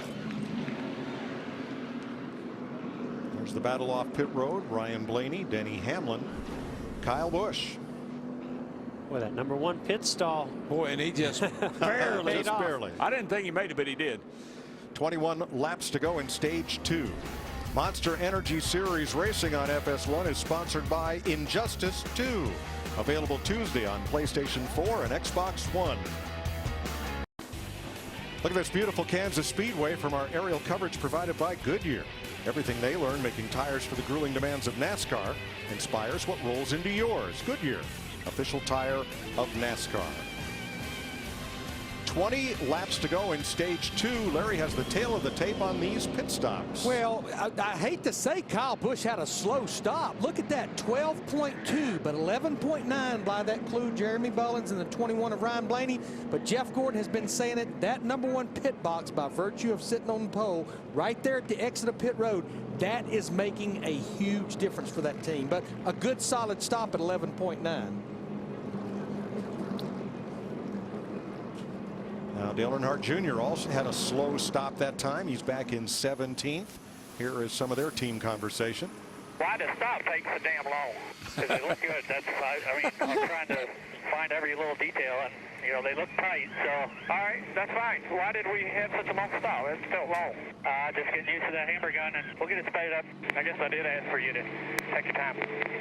Yes, you did. I love it. What Paul Bosch used to say, take your time and hurry up.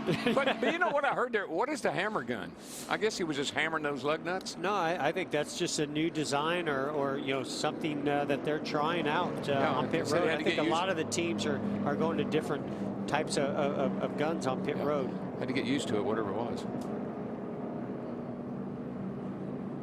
You know, for the Go Bowling 400, we've heard about Darrell's exciting bowling career. How about some of our Monster Energy Series drivers on the lanes? Highest bowling score, not very good. Well, I haven't bowled in a long time, probably like 125 maybe. I was lucky if I could get it over 100. I can't remember the last time I broke 100. 220-ish in high school. That matters. It wouldn't be too far over 100. It's pretty ugly. Probably around like 160. I'm not very good. Maybe because I got puny arms. I'm not sure.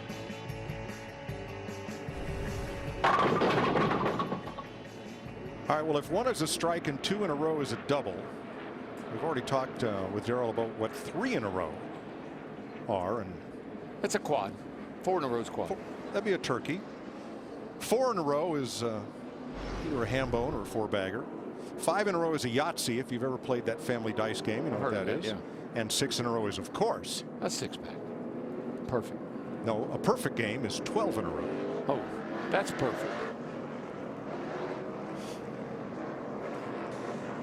Clint Boyer in that 14 car, that's 32 laps on those tires. That's half of a fuel run. I know he's got track position, he's in clean air, but this might be a gutter ball. Hey, Larry, if you want to hear a driver whine, listen to this radio conversation.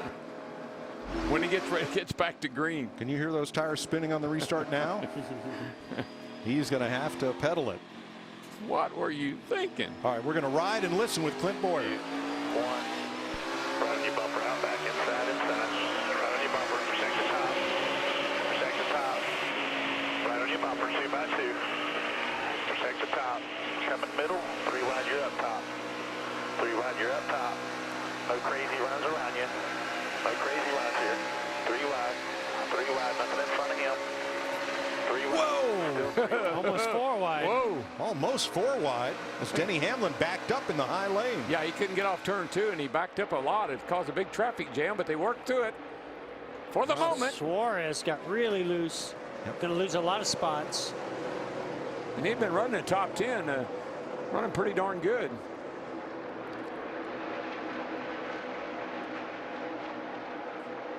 That's Danica 13th, picking up spots up in the high lane around turn 2. Clint Bowyer's run is kind of stabilized there.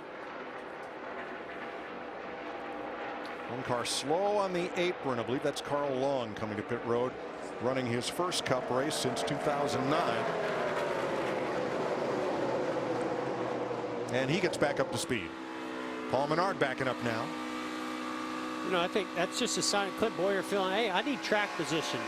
I've been back here mired in traffic. I've got no air on the car. Get me some track position. Let's see what kind of race car we've got. Menard's issue was temporary. He's going forward once again, trying to battle Reagan and Almirola at 19th. Yeah, you know, Bowyer has stabilized right there. He's not, well, I just say that here comes the 31 going by, and here comes Danica close by as well. So maybe not the greatest call in the world, but it might work out. Chris Buescher in 13th now, right behind Patrick. And Danica going after teammate Clint Bowyer for 11th. Yellow, man. Yellow. Turn 2. Yellow. Greg Galding, the rookie, trailing a lot of smoke out of turn 2. 8th caution flag, lap 148. Got a lot of damage on the right side, I think, when we see the side of it. Now, Jimmie Johnson did not get the free pass. That went to Cole Witt, but Johnson took the wave around to get back on the lead lap. On that last caution. Man, look at that tire just shredding all over the place. Watch for that maroon car of Galding. Right there. There. Yeah.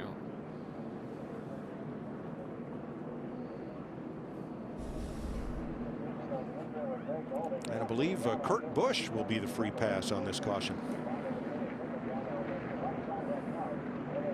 So a nice move by Jimmie Johnson's team and Chad Knaus, who will be on Race Hub on FS1 Monday night to explain that strategy of taking the wave around, not getting tires, but taking that chance to get Jimmie back onto the lead lap when things cycle through at the next caution flag. We see this all the time out of Chad Knaus. He takes gambles, and you know they've got a very fast race car, and so that combination allows you to take those risks, and sometimes they pay off, and certainly this time they're going to pay off big time for Jimmie Johnson. And don't be surprised if he finds his way back to the front. He's done it. He's had to pass a lot of cars tonight, but he has a very fast race car. There's some damage up in that left rear from when that tire flew apart too. It knocked that fender well out. I don't know what else. Jamie. That's exactly it. DW Chad Knaus just said, let's work on that quarter panel. Don't take any tires off at this point. And they're going to make a wedge adjustment just to help Jimmie out. But very happy with the car. There's that adjustment there. Working on the left side. Remember, he had that issue earlier on. And do we work on the right side? Don't we, Chad? Yes, we work on the right side, too, to get that car a little bit better. Making improvements. And for the 3rd time tonight, Jimmie Johnson gets to race his way from the back to the front. Cover those guys.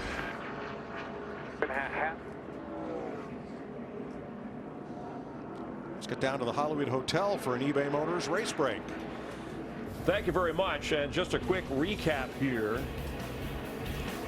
Early cautions, lap 52, Chase Elliott out of the pit box and into Michael McDowell, who's entering his pit. Chase running 4th prior to the damage, still looking for that first victory of his career. Stage 1 went to Kyle Busch, who has now led 59 laps.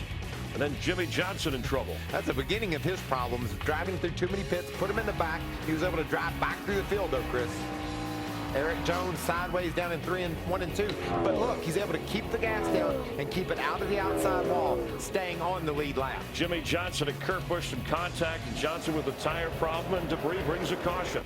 Yeah, trouble with the right rear of that car. So definitely a issue, or excuse me, left rear for Jimmie Johnson. He's been in the back 3 times, but he's in position to charge forward again. Yeah, and we know that Martin Truex Jr. and Kyle Busch were the ones to watch, even with Ryan Blaney starting on the pole. But you thought Jimmie Johnson, despite all those problems, was a driver that would have some success tonight. Can he overcome some of the problems we've seen? I think 100%. His car seems to be getting better and better as the track gets cooler and cooler. The car is fast. And think about his teammate, Dale Earnhardt Jr. That car has come alive as well. So those Toyotas that are up front and the Ford of Ryan Blaney, they might have some company from those Hendrick Chevys. Yeah, we've had 8 different winners this year and a number of guys that were long shots in this case. This track, we've never had a driver win his first Cup race on this track in Kansas. Does it lend itself more to experience? Yeah, I think so. But you got to think of all the contenders that have had issues. Loose wheels, the contact for Jimmie Johnson. You saw Brad Keselowski have issues, a flat tire for Kurt Busch. So with all the veterans and the experienced winners having issues, maybe we could see a first-time winner. Don't forget Thursday on FS1, Michael, a battle of the power hitters when Aaron Judge and the Yankees take on Eric Hosmer and the Kansas City Royals. Alex Rodriguez, part of that broadcast with Kevin Burkhardt. Coverage beginning Thursday at 7 Eastern on FS1, an hour pre-race show, an hour MLB whip-around live afterwards with all the highlights. That's the story for the eBay Motorsports Race Break. Let's head back upstairs to Mike. Thanks, Chris. Coming to 10 to go in stage 2. A lot of different strategies. Jimmie Johnson pitted under this caution. So did Landon Castle and Gray Galding. They have repaired the Corey LaJoie car and Gray Galding. They're both back out there.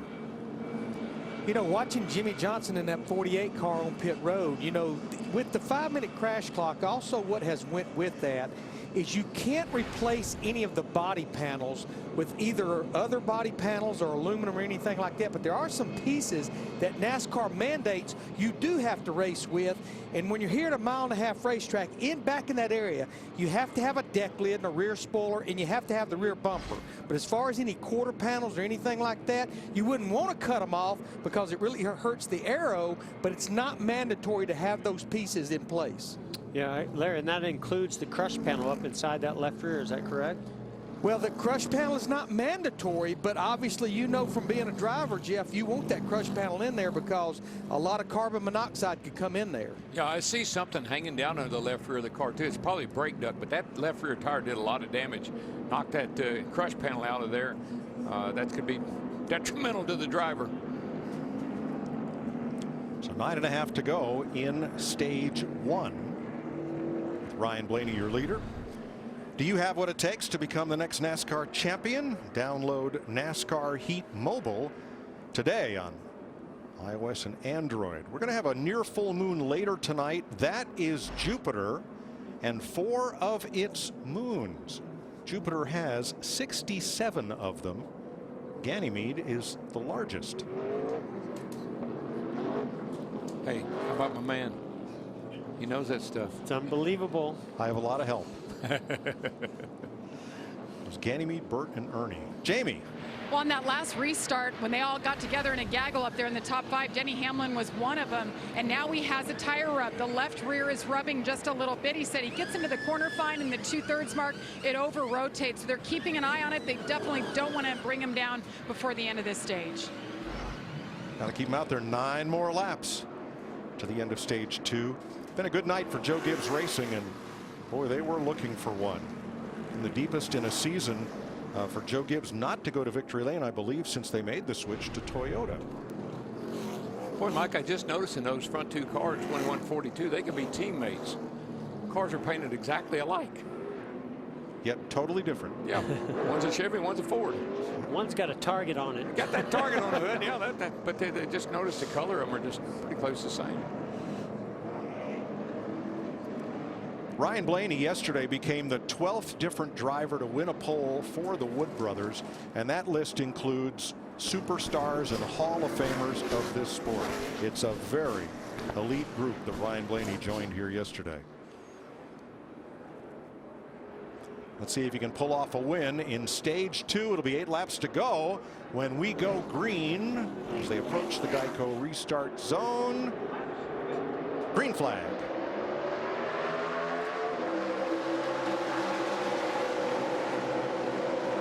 Logano way down to the bottom. Oh, yeah. Into almost to the grass. Almost. Well, Casey Kane's fighting back. Stage points to the top 10 right now. Newman's 31 in 10th place. Blaney scoots out from this pack. That 21 car, when the sun went down, that thing came alive. That car's right on the bottom, runs that white line. It really looks good. And you know, that track temperature has gone down about 30 degrees since the start of this race. That's why the things are changing so much, so rapidly with these cars. Whatever happened, though, it suits that 21 car to a T, because he's just scooting away from the 42 Marshall. Look at that track temp, down 24 degrees from the start of this race. Oh, smoker into turn number 3 down the back straightaway.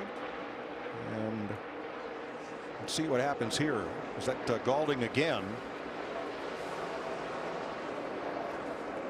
And we stay green for right now. Some Blaney or Newman here. Newman here. Yeah, it looks like maybe a tire down. Got to be the way he's falling back. 6 to go in the stage.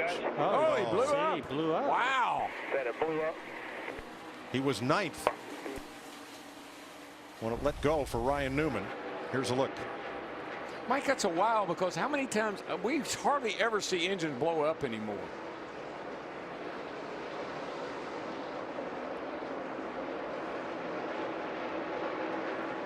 No smoke. No. Wow, close call there for Trevor Bayne. Let's listen in.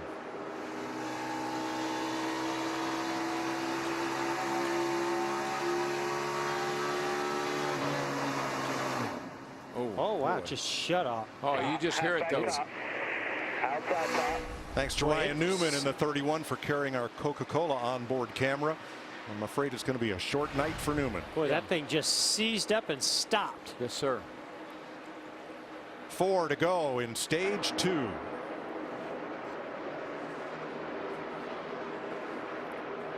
Pass for 5th place here, perhaps. 4th McMurray, 5th Kyle Busch. We'll watch this and check with Vince. Well, tires are gold down here. There are some teams that only have a couple of sets or maybe even 3 sets of stickers. Dale Earnhardt Jr.'s team on that last stop at lap 139 actually put on 9 lap scuffs so they could save back a 4th set of sticker tires. So they'll be real happy when they get to the end of this 2nd stage and can put stickers back on it. Vince, I've been sitting here thinking the same thing. They only have 9 sets of tires, including what they started the race on. And I'm already watched some teams use 5 to 6 sets. In fact, Dale Earnhardt Jr., including what he started the race on, he's on his 6th set right now, and that's even including that set of scuffs he put on. Interesting strategy. 2 laps to go. Blaney in command. 4th place the battle. McMurray. Where did McMurray come from? Yeah, well, what happened to the 18 car? I mean, he was up there leading the race a little bit ago, and now he's struggling. He's back to 5th. Logano and Patrick and Suarez fighting for the last point. 10th place. And buddy, they are fighting for that 10th place. Yeah, this is a track she finished in the top 10 here a couple years ago, 2-3 years ago. So this is a track that Danica likes. I just think the 1 car has come to life here on the top. I think that these changing track conditions and cooling down, his car is really good up top. Well, Blaney, I tell you, leading the race right here, coming to the end of the stage. He's bad fast. Ryan Blaney, your stage 2 winner for the Wood Brothers and Ford. Kyle Larson 2nd. Truex, McMurray, and Kyle Busch. Hamlin, Kane, Kenseth, Eric Jones, and Logano beat Suarez for the final stage point by 0.2 of a second.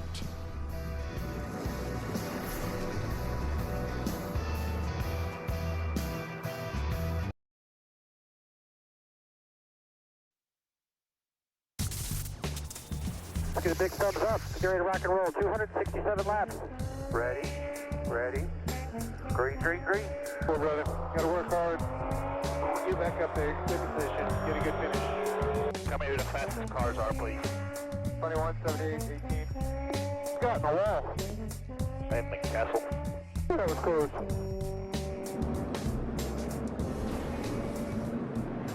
Beautiful night sky here in Kansas across the Great Plains. Red sky at night, Mike. Cloudless sky.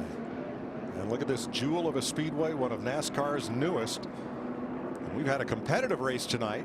Only had 5 leaders.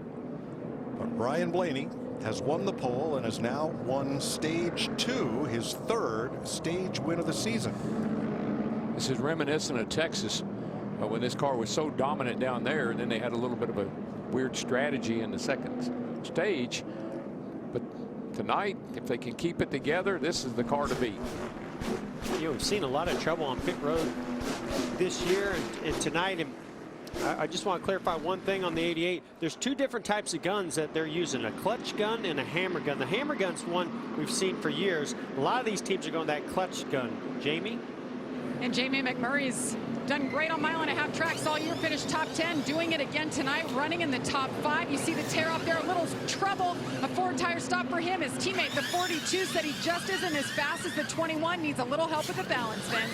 A little bit of a slow stop for the 18 last time. We'll see if they can speed it up here. Kyle Busch says he's just chattering the front tires on exit, so a chassis adjustment in 4, Matt.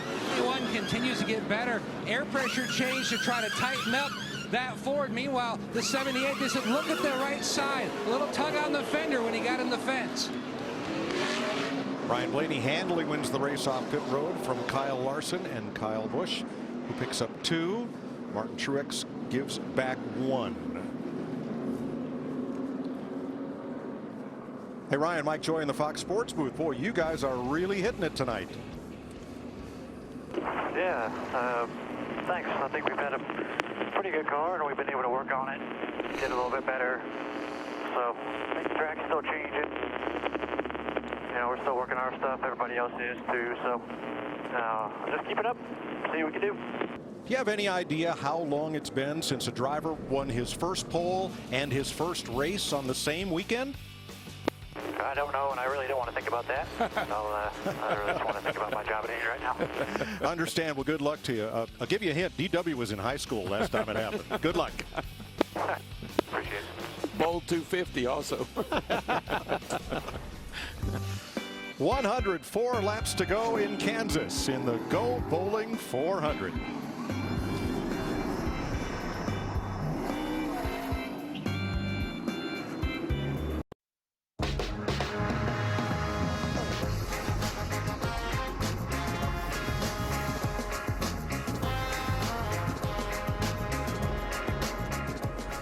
We got a Saturday night stock car shootout in the Great Plains. 102 laps to go in Kansas. Let's check with Larry Mack at our Ford Performance Cutaway car. You know, Mike, we've seen a lot of drivers have a flat tire tonight, but they were able to get back to pit road. And the reason is, at a speedway like here at Kansas, we run the inner liner.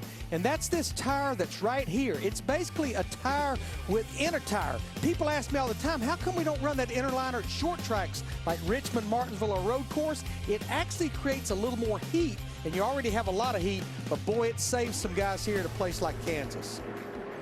Sure does at these speeds. We've seen 207 miles an hour during practice and qualifying into turn 1. And now we're going to see Kurt Busch alongside Ryan Blaney for this restart, because Kurt, who got the lucky dog 1 caution ago, did not stop. He's back on the lead lap. And up front, here they come to the Geico restart zone, stage 3, and we'll run to the finish. Green flag. Whoa. That was close. Yes. Well, it didn't take long for them to get 3 wide on Kurt Busch going into 1.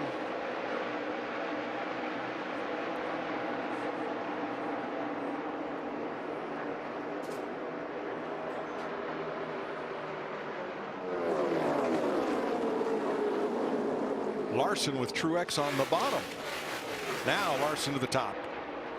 Yeah, he's got company. Truex got that inside. He was on that white line. That thing's hooking the bottom pretty good right now.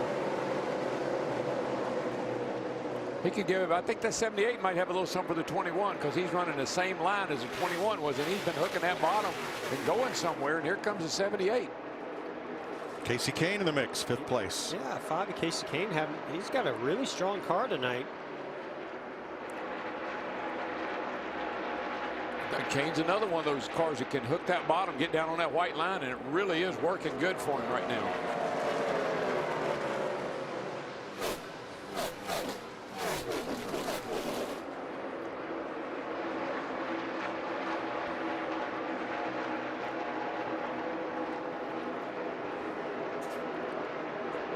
Blaney, your leader. Truex second. Larson and Kyle Busch. Casey Kane, Kurt Busch, and McMurray.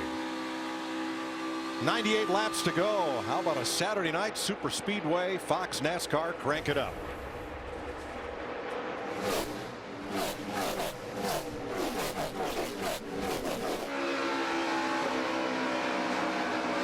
Inside, very bottom, high if you want. 14 with a run on the top. The two of them right here. Come on, outside. Still there. And still bumper. Clear, clear. Inside, very bottom. Rim to the middle. Got one more in the middle.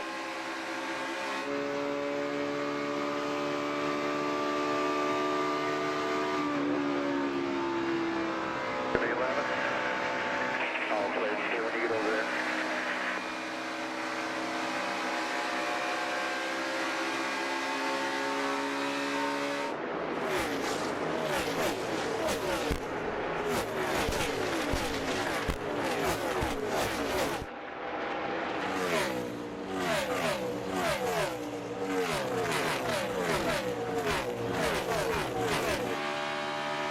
The top outside corner, on the corner.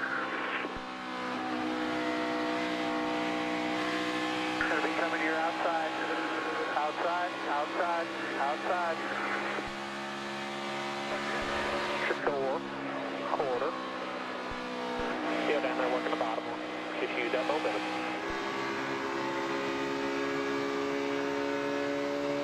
Just you in the morning.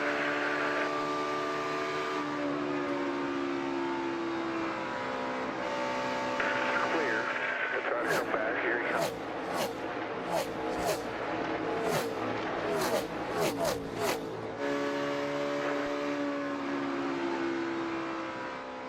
They're all the way up, all the way.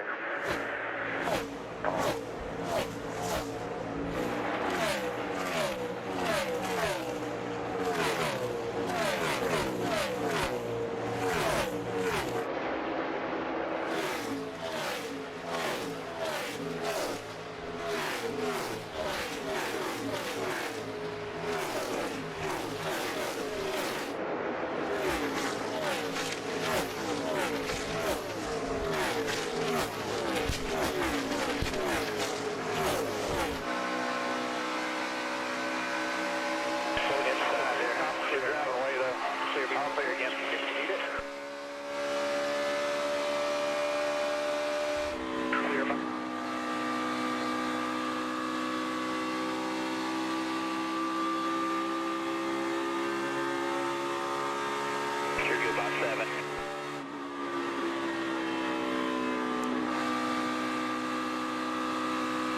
Left upper bottom, bottom 22.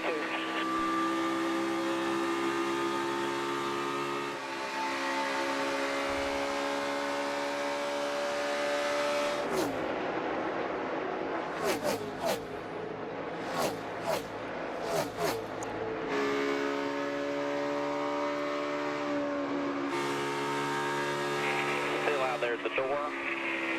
Falling back, running the top. You're good by 1. He's trying to go by. You're good. You're good. Come on with it. Come on. Come on. Perfect.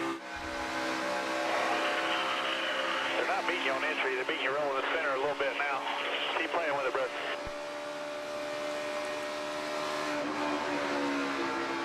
Very bottom, 48. Very bottom. All clear, clear. 40's not bad, man, for where we're at, you know. 90 laps to go.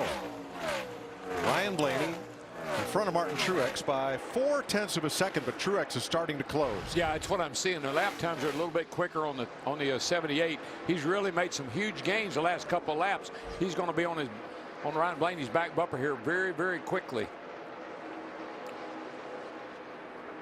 Dale Earnhardt Jr., Danica Patrick, 12th place. And for tonight's Liberty Mutual spotter coverage, we're going to go back to the last restart and revisit Clint Bowyer and his spotter, Brett Griffin, and see how Brett helped Clint worry less with Liberty Mutual Insurance spotter coverage. 1. Green, real good. Dig, dig, dig, dig. 48 behind you likes the rim ride on some of these restarts. 2 by 2, clear low if you want it. Clear low if you want it. Coming back inside a little bit. Inside, inside. Clear high inside. And that's how Brett Griffin helped Clint Bowyer worry less. Up front, Martin Truex has tried it, couldn't pull it off. Now he comes off turn 2. Yeah, right alongside. Yeah. Looks like Blaney. Truex a little bit better right now, Jeff. 78 cars really picked it up. Yeah, I thought Blaney was going to really battle the 78 of Truex like he did the lap before that. Truex got inside of him, but Blaney just really ran down deep in the corner on the outside of him and was able to maintain the lead. Definitely Truex is a lot better down here in 1 and 2 in the lane that Blaney was running before. You can see a little wiggle coming out of the 21 of Blaney. He's driving for all it's worth right now to try to get that lead back. Yeah, he moved his line. He moved up the track and see if that helped. Well, we've talked about how some teams are managing their limited inventory of new tires. How about Blaney, Matt? Larry Mack touched on the trend of what we're seeing on pit road, teams going through those tires. And what you're seeing here in the 21 pit, Ryan Flores, who is the front changer, it's a common theme up and down pit road.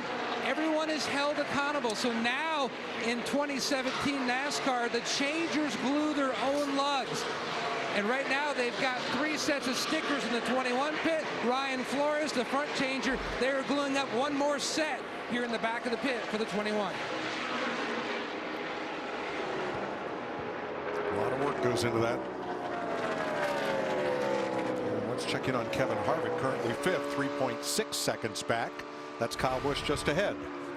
Guys, think about Kevin Harvick. He pitted under green at lap 135. The caution came out. He went a lap down, and he, like Jimmy Johnson, took the wave around on that caution, and now he's back on sync as far as his tires. It's on that 4 car, and there he is in the 5th spot. Jamie?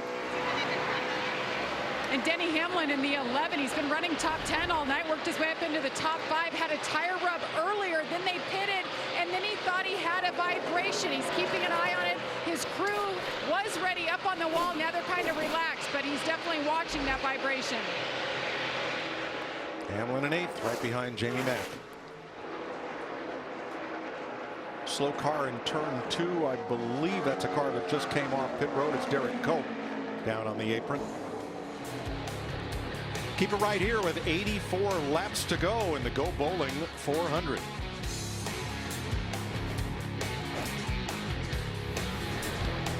People know me as Dale Earnhardt Jr. race car driver, but I have many sides. In my office, they call me Boss Man. I scout the talent, close the deals, do it all with a firm handshake. Gentlemen,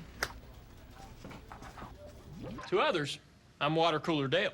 Hey guys, have y'all seen the pictures of Janet's baby? Oh, yeah. So cute. It's so cute. Oh, man. Yes, the dimples. Unreal. For protecting your small business and more, Nationwide is on your side.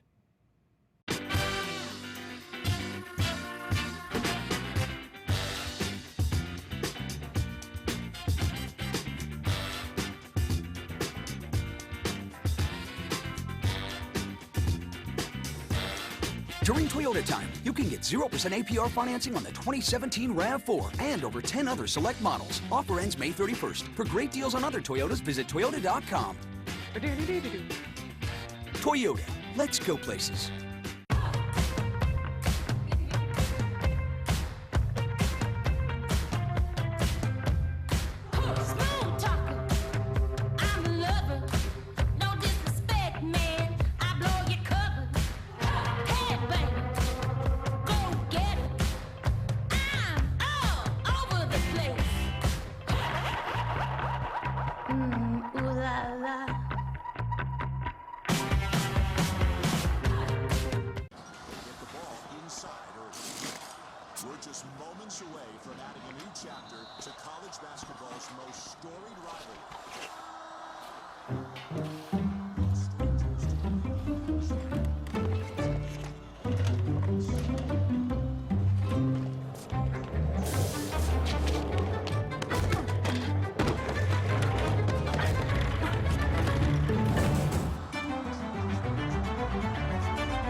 the Monster Energy All-Star Race. Let's see who wins $1 million. The biggest stars. Stock Car Racing's greatest drivers square off. The fastest cars. Green flag. And $1 million on the line. 3 wide. One of the most celebrated nights in NASCAR. A full night of racing starting at 4:30 Eastern. The Monster Energy All-Star Race. Next Saturday on FS1. 78 laps to go. Martin Truex leading Ryan Blaney by 2.4 seconds. Let's look at tonight's Credit One Bank ones to watch. It's been 215 races since the Wood brothers have gone to victory lane, and that was with another young driver. Trevor Bayne, the 2011 Daytona 500. I think tonight Ryan Blaney might get his first win again with the Wood brothers. Jeff, Kyle Busch won this race a year ago, but it's been 26 races since he's been to victory lane. They may be an adjustment or two off right now, but I think they can get that 18 to victory lane. Kevin Harvick won the race here last fall. Kevin Harvick's running really good. He's finished in the top 5 of the last 7 races. Watch that 4 car. I like Kyle Larson, not because he's finished second in all 3 mile-and-a-half races so far this year, not because he's been top 5 in both stages tonight, but because he's a dirt racer. He knows how to move around on the track, find the groove when it's right. He'll move around and move to victory lane. Martin Truex led more than half of this race last year. A weird mechanical problem kept him from winning. He's led the most laps tonight. Does this track owe him one? He was the co-favorite coming in tonight with Joey Logano at 5-1. Here's the morning line. I went with the long shot. The drivers we took. But you know what? You mentioned Joey Logano, and he had trouble, you know, and he got behind there. But right now, he's fought his way back into top 10. He's running 9th. Right. So nice recovery for that 22 car. Jeff Gordon, Darrell Waltrip, both of you won your first Cup race on a weekend where you also won the pole. Well, it was Mother's Day weekend, May 1975 for me, Nashville, Tennessee, my home track. Yep. And it's one I won't forget. Turn 1, trouble. 2 cars in the wall. Paul Menard with A.J. Allmendinger. And caution is out at lap 194. I got to see this over again because that didn't look right. You can definitely see left front damage on the 47 of Allmendinger, right side damage to the 27 of Paul Menard. Now they were on the lead lap fighting for 27th place. We catch up to this a little bit in progress, and you're going to see them in the upper right corner. Wow, already. When I looked up, this is what I saw. They were hooked together, and I'm not sure how they got that way, but they were definitely running. They were definitely running into each other. Not sure if Allmendinger had some of that damage from earlier, and you can see the left front is locked up on Menard's car, not turning. Not sure if Menard hit the wall first and then Allmendinger got into him, or if they collided and then hit the wall. When I looked up, they were just like running over each other, but I don't know who did what. I couldn't tell. Paul Menard chose not to come down pit road the last time, but this thing might be on fire by the time he gets to pit road. Now they were both on the lead lap. Look at that. I wonder if there's going to be any suspension left by the time he gets to pit road. I don't think so. Nope. Pits will be open this time. Landon Castle will get the free pass. Second time tonight for him. Oh, the right front is all messed up. That car is not coming back. Sparks, they can fix the sparks, but I don't think they can fix that right front. I don't think so. Like he lost a lower control on. I hope they got the fire extinguisher ready. Yep. Menard makes it back. And here come the leaders. Here they come. Jamie. And Kyle Larson said, we're not bad. We're a 3rd to 5th place car at this point. I don't really know what to do to make it better. And Chad Johnston, his crew chief, said, heck, with the backup car, if we can finish 3rd, we'll be happy. But let's keep working. A 4-tire stop and tear off for Larson. Vince? Kyle Busch says the car is just too loose. He can't get into the corner, and it's particularly bad when he's in the wake of the car in front of him. So they're going to give him a chassis adjustment, 4 tires, and some security, he hopes, Matt. Ryan Blaney goes around the 78 at Truex. Kevin Harvick said his car could run just about any lane, but too loose, center to exit. Truex, no changes for him. Meanwhile, you can see a slight adjustment on the 21 of Blaney. He just needed more security. You know, Truex might have been first off pit road, but he would have had to get around Blaney to do that. Ryan Blaney back to the lead, again, in large part because of that first pit stall. I just like the way that team's operating tonight. They got their head is in the game. They're making great calls. Jeremy Bullen's got a great car tonight, and they're really running a good race. Talked to Eddie Woods, bumped into him this week in Winston-Salem, and he said, I love the way my young driver is handling himself. He is going for it. We've got to not make mistakes. If we can have a mistake-free night, we can end up front.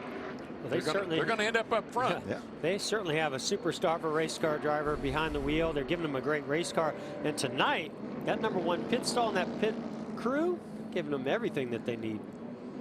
That's why I picked him. Well, good pick. All right, full disclosure, you got to pick first. That's right. I gave you. You gave me Truex. I get it. Yeah. That's okay. I rolled the dice. I wanted the guy one there last fall.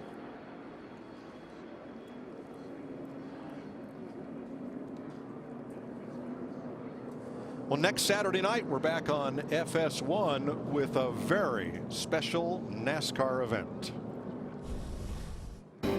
It's time for the NASCAR Monster Energy Series All-Star Race, and all your favorite drivers will be duking it out under the lights for glory, renown, and, oh yeah, the $1 million prize.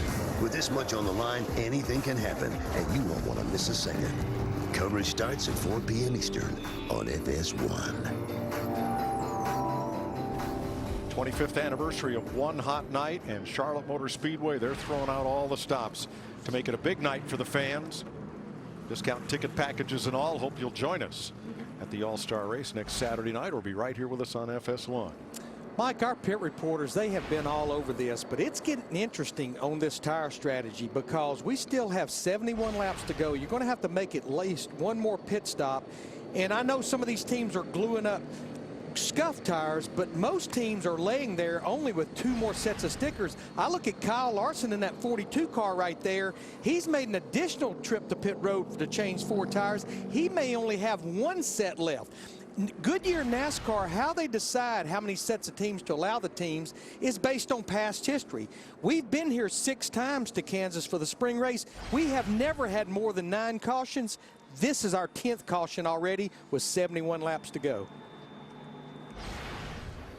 Yeah, Larry, we've never been here with stages before, though, either, have we? And that makes a difference. Sure does. Here's your Busch race summary with 71 laps to go. Ryan Blaney, your race leader for the Wood Brothers, the first of 29 lead lap cars. Only 6 different leaders tonight, 12 lead changes. As Larry pointed out, 10 cautions for 43 laps so far. Kyle Busch and Ryan Blaney at the top of the screen have those green checkerboards that indicate that they have won our first 2 stages. Mike, I don't know if you noticed or not, but up there on the pit box with Jeremy Bullen, so his young lady, Andrea Mueller, and she's the lead engineer for that 21 car, which is, you don't see a lot of ladies down there working in the pits, but she's calling all the shots, or helping call all the shots. Started with Team Penske in 2007. And here's a look at Kansas Speedway from our Goodyear aerial coverage. Everything they learned making tires for the grueling demands of NASCAR inspires what rolls into yours from Goodyear, official tire of NASCAR. We will restart with 27 lead lap cars. And the only cars out of the race, Derek Cope, Gray Gaulding, and Ryan Newman. Here are your Toyota top performers. Martin Truex, Kyle Busch, between them, they have led 135 laps tonight. Denny Hamlin in 5th, Daniel Suarez, Eric Jones, all on the lead lap. Really nice job by the rookies, Suarez and Jones. They're both hanging in there pretty tough tonight. Suarez had a nice run tonight. Finished running 12th. Eric Jones at work as we get ready for the restart, which will come with 69 to go. Blaney on the outside of Truex. Green flag in the air.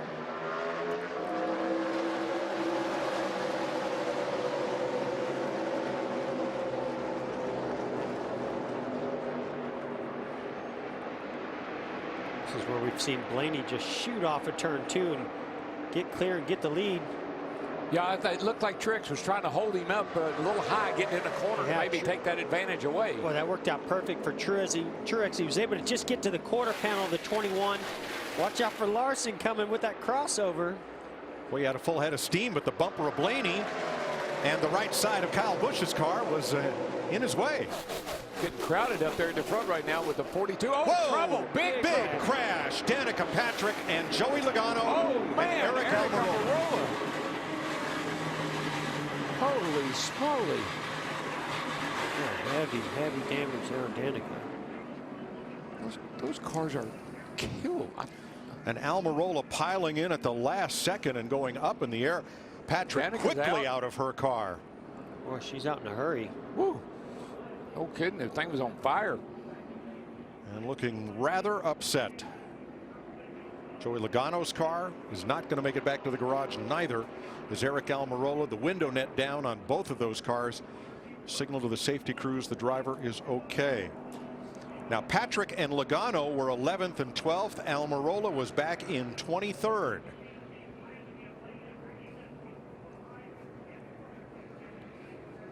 Cars stopped at the entrance of turn 1. Let's see what happened here, guys.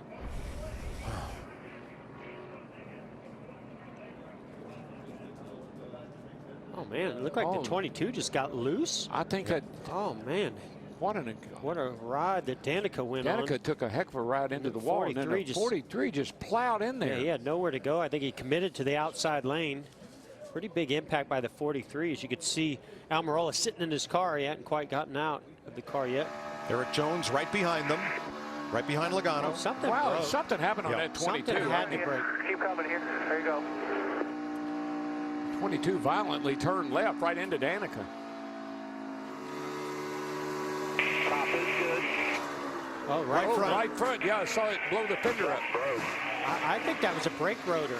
Oh, you think it was? Yeah, and that's why it turned left. I think that disintegrated the right front brake rotor right as he went to the brakes. You saw it come through the hood, and what that do? It just turned the car to the left because all it had was left front brake. It turned it dead left. I know that. Patrick went for a wild ride and then got pounded again by Almirola. Mike, remember Joey Logano complained about his brakes early in the race. Well, he made a nice recovery, Larry. Got himself back up here in the top 10 or 12 and had a pretty good car, looked like. Boy, this is huge right there. Look at that car come up off the ground. That's a heck of an impact. The rear axle almost come out of, or the rear end housing almost come out of that car, the 43. Now, Almirola was a good 10 spots behind this. Yeah, he must have thought those cars were going to come down the track. I'm not sure what he was thinking. See how. That's big right there, but then what's that? Yeah, that's why Danica jumped out so fast. Look at all the flames. Big fire there. All she could see was flames. She knew she needed to get out of that car as soon as she possibly could.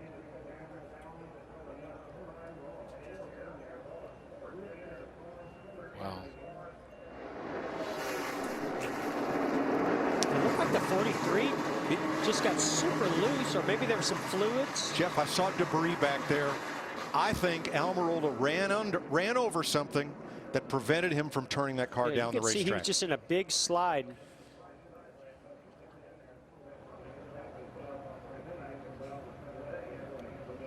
She's had a frustrating season. She has, and I think when she sees what I don't think Joey did anything wrong. I think he had a mechanical failure that caused this. But boy, that was a scary ride that Danica went through. The way, I mean, you're at one of the highest speed parts of the racetrack. How it turns it to the right, sends it straight into the wall. Now Eric Almirola is still in the car, catching his breath. He dropped the window net to signal he was okay. Removed his helmet. But he's taken a little time to compose himself here as the safety workers wait. Mike has a big impact, buddy. That was a hard impact. But I did see a debris field behind Danica's car. And I think it's reasonable to assume that he ran over something, wasn't able to cut that car down to the racetrack, down low on the racetrack. I agree, Mike. And when you see that car hit as hard as it did and the back of the car comes up in the air, that's just a huge lick, a huge impact. Those cars are all three just destroyed.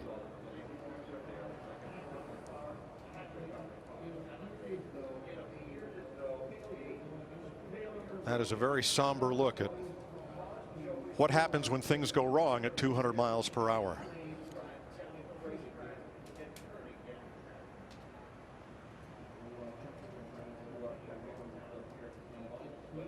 Safety workers assisting Eric Almirola, who we could see was conscious and talking to the workers inside the race car.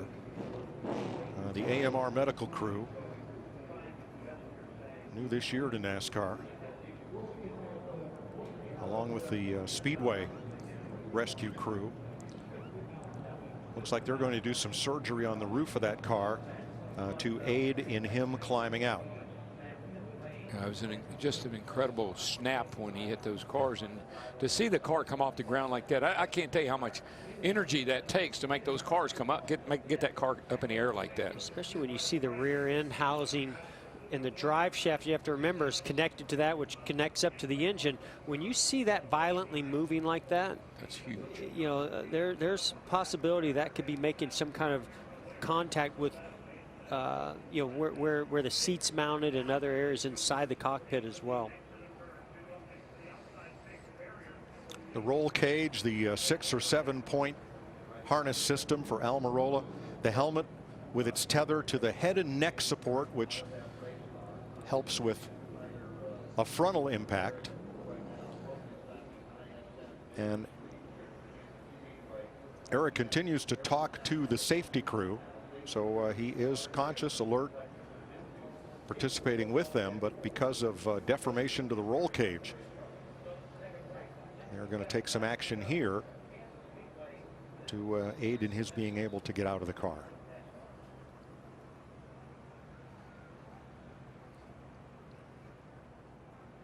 Logano's car first slid slightly right and then violently turned to the left. And you will see that by the time Eric Almirola gets to this, his car is sliding out of control. So if we can go back and look, it's back here. Here he is, way back here. And he's trying to get slowed down. He sees that. And the car just goes into a slide. It just sort of a controlled slide, but unfortunately sending him right in to the cars, you know, that are in this crash, to the 10, the 22.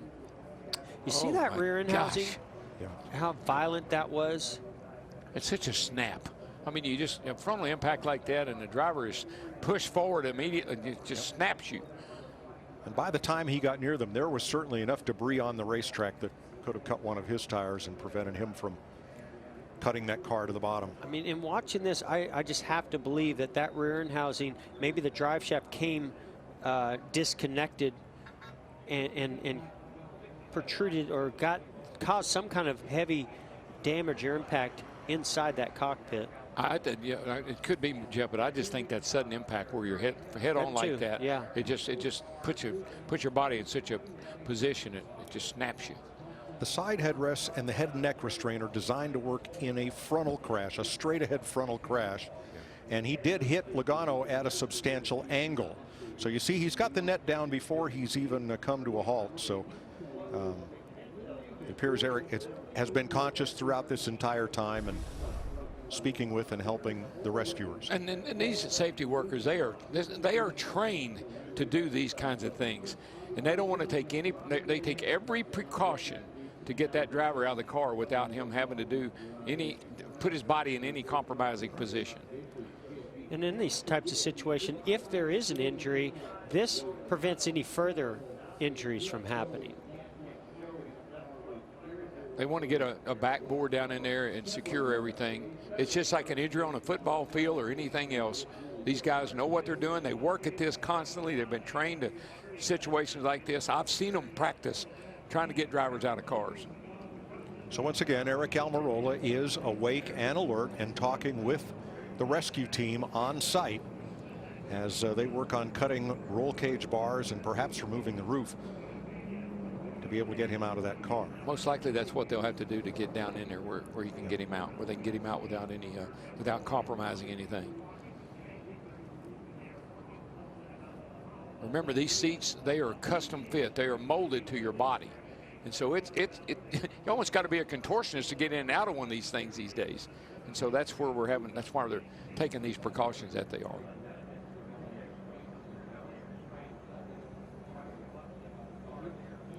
Looks like they're getting ready to peel the windshield back. Now they just want a clear path, a way to get him out of the car. They're just trying to cut the car away to where they get a clear path with him come up out of the car. This is all happening at the exit of turn 2 at the outside wall, where that car came to rest after a violent collision with Joey Logano and Danica Patrick, who had crashed together going into turn number 1. Well, Mike, look where he ended up. The wreck's back here in the middle of 1 and 2, and Eric's car is over on the back straightaway. Yeah, he rode the wall and scrubbed off speed for a good quarter of a mile after that initial impact. Yeah, one thing you didn't see was the car come to a stop, which would typically say that the brakes are working. I'm pretty sure either he wasn't able to get the car slowed down with the brake pedal, or there were no brakes on the car. Yeah, they'll just pull this roof back out of the way. That way they can reach down in there and pull him straight up out of the car. We saw this at Talladega where the car was on its roof, and these guys were trained to how to lay that car back, get that car back up on its wheels without doing anything violent to upset the driver inside the car. They got a system to do that now. They got a system to get the driver out of the car when he needs help like this. I'm impressed with the safety workers that we have these days. Absolutely. There's Danica's car being hauled back.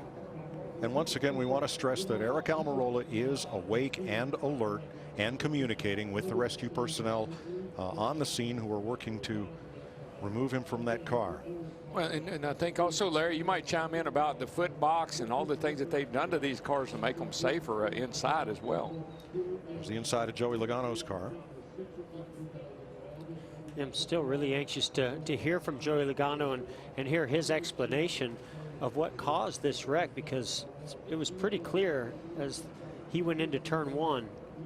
The car just turned left right into Danica Patrick's right rear. Yeah, definitely made a sharp left. You're riding with Joey. Watch up on the right front. Right there, a piece went through the hood, and then the car turned left. Nothing he could do at that point. Here's what Joey said. First big, whatever it was. Danica, all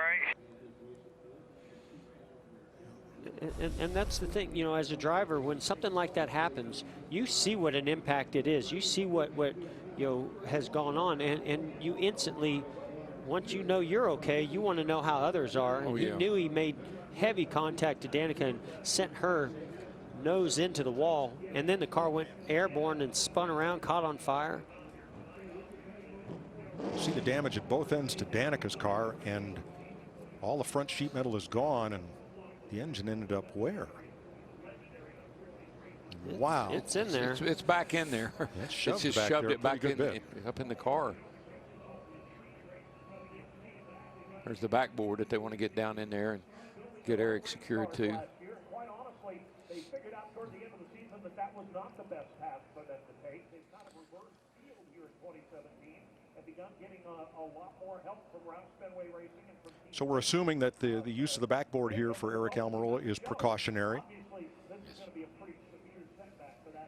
And there you see him again, awake, alert, talking to the rescue workers, and they're, you know, just taking every precaution. Most of the drivers use carbon fiber seats now. Some still use an aluminum seat, but these seats are engineered both for comfort and for the ability to attenuate impact and minimize the possibility of injury. They're a far, far cry from the step van seats that used to be used 25, 30 years ago. This is an engineered solution to driver comfort and safety that's employed now, and these seats have to be certified by SFI, both the seats and the foams that are used for padding. Yeah, when you have an impact like that, Mike, it stuns you. It's like taking a huge hit right in the gut. And so Eric's communicating with those guys and telling them what he's feeling, I'm sure, but he's not even sure if, you know, what if he has any problems or not, because he's in such a situation here from the impact. And I don't know the supplier to his seat, but they are very structurally sound these days because of that certification process. There's a sled test the process that they go through to get certified, they can withstand heavy impact in many different directions.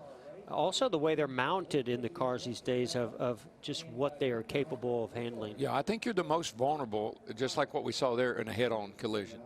The seats have got side impact, all kind of headrests and everything else. The Hans device certainly saves you, keeps your neck from snapping. But those head-on collisions are the ones that really take their toll.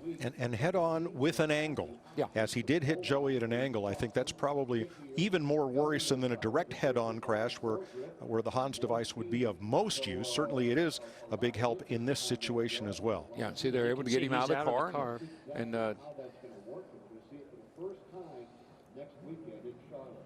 And Steve Post, I imagine crew chiefs are already kind of sitting around planning how we're going to use that. Onto the gurney and then to the ambulance. And so all of our well wishes are with Aric Almirola. And once again, we want to stress that he is awake and alert and communicating with the rescue personnel at the scene. And the other thing, Mike, you got your foot on the brake and you got your leg extended, pushing hard on that brake. So that's another area that you can have a problem.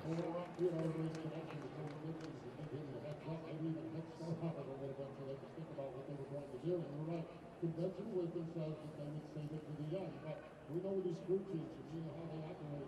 Conventional wisdom is something that doesn't necessarily apply because if everyone does the same thing, you're obviously the same back. If you get some of those guys practice there, I'm shouting at the practice session. That will be a little bit different, and you can see how they perform, how they want to perform, and what they do in their life. So it is going to be amazing to see how those guys do.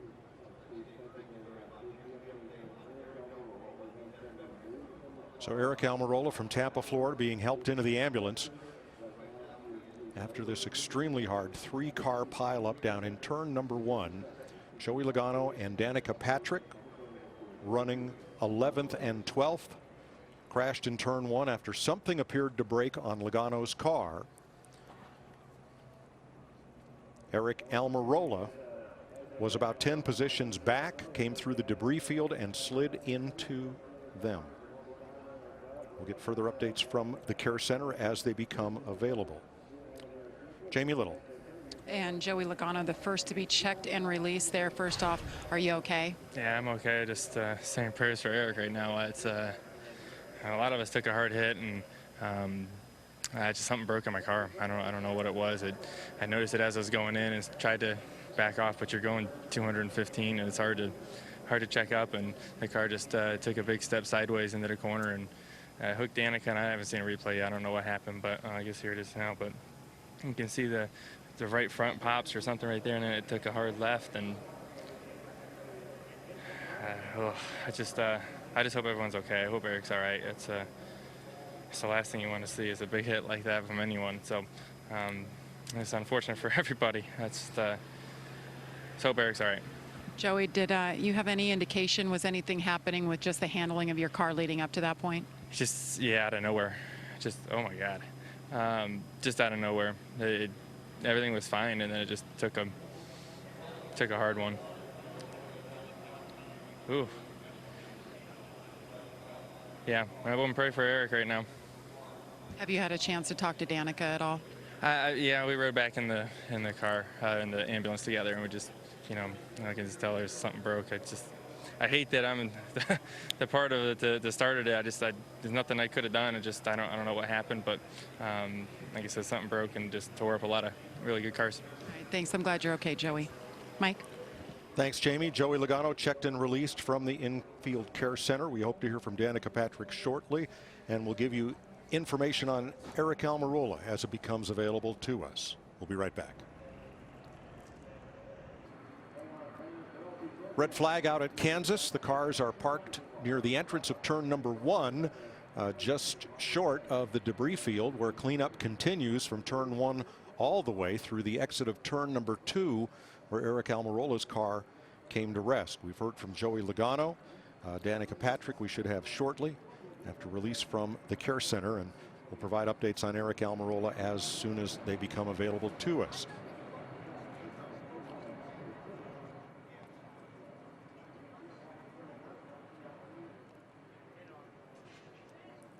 Let's check in at the Hollywood Hotel. Chris? All right, thanks, Mike. And the crews, everybody concerned about Eric Almirola, and still 67 laps to go. If you tuned in a little bit late, Kyle Busch winning stage 1 in this race. He's led the second most laps. Jimmie Johnson driving through too many pit stops and got him in trouble here. Yeah, a lot of trouble for Jimmie Johnson. You can see contact into the left rear tire there, cut it down. Johnson goes onto pit road and goes a lap down. Loose wheels a problem for several cars. Ricky Stenhouse, the Talladega winner last week, Brad Keselowski, they both went a couple laps down. They worked their way back on the lead lap, though, afterwards. And Ryan Blaney, the pole sitter, winning stage 2. And then moments ago, 68 laps to go. And you heard the speeds, and we've been hearing, you know, in qualifying over 210 miles per hour in the corners here, and something went wrong on Joey Logano's car. Michael, watching the interview with him, he was visibly shaken when Joey Logano was watching these replays and seeing what he was involved in.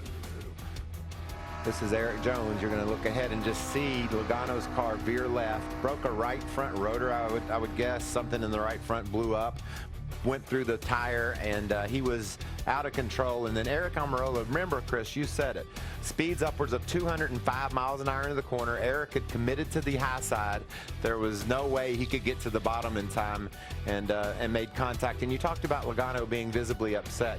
He was upset before he saw the replays because it was so violent. He knew as hard as he hit, there's a chance that someone could be hurt severely. And with Eric not being to the care center yet, he was concerned about Eric. And then when he watched those replays, I think all of us are just in awe of the way that 43 car flew up in the air and the housing dropping out of the bottom of the wheel wells. It was just a terrible crash. And on his radio, Joey Logano, you heard him right away react. I hope Danica's okay, when he knew that he ran into her, and he rode over in the ambulance, as he said, with Danica Patrick. And it appears that Danica and Joey Logano seem to be doing okay, and we're following Eric Almirola as he was taken away by the staff, as you saw him removed from the car, and we'll keep a close watch on him and any word that we get regarding his condition.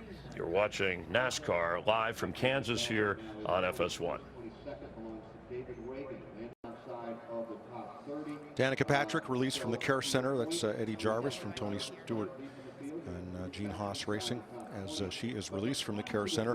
Joey Logano's gone back to the garage to debrief with his team after this grinding 3-car pileup down in turn 1. Here's Jamie. Well, despite the big impact, Danica, yeah, a little smile on your face there. Looks like you're feeling okay, are you? No, I'm not at all. I feel absolutely horrible. I just don't understand. I just don't understand why so much bad luck happens. But besides that, I actually feel physically fine, and I was over there showing the doctor that my sprained ankle was just fine. And the laughter is merely just, what can I do but laugh about it? Like a rotor on a track we're braking with 200 pounds of brake pressure, 300 pounds of brake pressure. I mean, why? What else can I say? On the other hand, I was having a really good night, and that's what makes me the most mad, is that every time I'm doing better, something stupid happens, and it's just killing me. Like, I don't know any other way to say it. Kind of felt like Wonder Woman, though, at least tonight for a little while. Well, you definitely look like it, running top 10 there for a while, and you had to ride in the ambulance next to Joey. I know you hadn't seen the replays by that point, but what did you say to him? Well, I got out of the car and I walked that direction, but I'm careful to not walk towards the track because I have been fined for that before, so I walked towards that direction. And when I saw him, I said, I'm not sure if it was you, but I'm pretty, figured, you imagination of what words I use, pretty sure it was you. And then he said it was a failure of some sort, which didn't really make me feel any better in that moment, but it was him, so I was at least right. At least in the medical center, they can know neurologically and cognitively that I'm doing just fine. They asked me what day it was tomorrow, and I was smart. I said Mother's Day. Smart. I'm glad that you're okay, and Joey was concerned about your health and your well-being. Well, I hope Eric's okay. He's definitely feeling the worst of everybody, and so, this is, NASCAR does everything they can to make our cars as safe as possible, but, things happen, and his car looked the least damaged of all of ours, to be honest. And that's kind of what I said at the end before I walked out, is I'm like, one of these times these accidents aren't going to go good for me. They are all big, and I've been very fortunate so far, but one of these times it's not going to go well. Thank you, Danica. And we're waiting some word on Eric Almirola. Mike, as soon as we get it, we will get it to you guys. Thanks, Jamie. Appreciate that. Danica was having a really good night. She was competitive. She was battling in the top dozen spots for most of the night. And yeah, she was having a Wonder Woman kind of night. Yeah, she was. Good run going for her. Now, the brake rotor, Danica questions, Larry, why this would happen at a track where you don't use a lot of brake. But if I recall correctly, this is not the first instance of brake rotor issues that Team Penske has had this year. No, it isn't. But Mike, I listened to some of the drivers that's complained about brake issues, and Joey Logano was one of them. Denny Hamlin, Austin Dillon, Clint Boyer, and I go back to the conversation Jeff and Darrell and I had earlier. You're using more brake here than normal simply because of this aero package, and Joey Logano talked about it, how fast you go off in the corner, and you're running faster now than you were last year just simply because the straightaway speed is greater. There's Clint Boyer as we're back under the yellow flag. His team is concerned about brakes. To me on that 22, it looked like a rotor exploded. Yeah, that's what I'm, hate to say this, but I've been worried about mine the whole race. Harder on the brakes for some reason. I hope, like hell, I don't see the throttle traces Monday and kick myself, but. What he means by that is he's driving in the corner too hard. That's when you throttle trace. He wants to see what that looks like on Monday. You know, maybe he feels like maybe he's overdriving the car and having to use too much brake. Well, I mentioned earlier, I saw some glowing rotors. You could see those pieces flying through the hood right there. I got to believe that that is coming from a rotor. Now, what may have caused that, I'm not really sure. But we saw glowing rotors on the 3 car of Austin Dillon earlier, and others complained about brakes. So certainly something is going on with these cars and causing them to use more brakes or not have enough cooling on them. I think it's a combination of that, Jeff. You don't want to open those brake ducts up here because, you know, you want the best aero advantage you can get. So I think it's probably a combination of things. So pit road is open as we're back under yellow. Going to be some takers in the second half of the field from Austin Dillon on back. Dillon was running 13th. A lot of drivers from there on back will stop.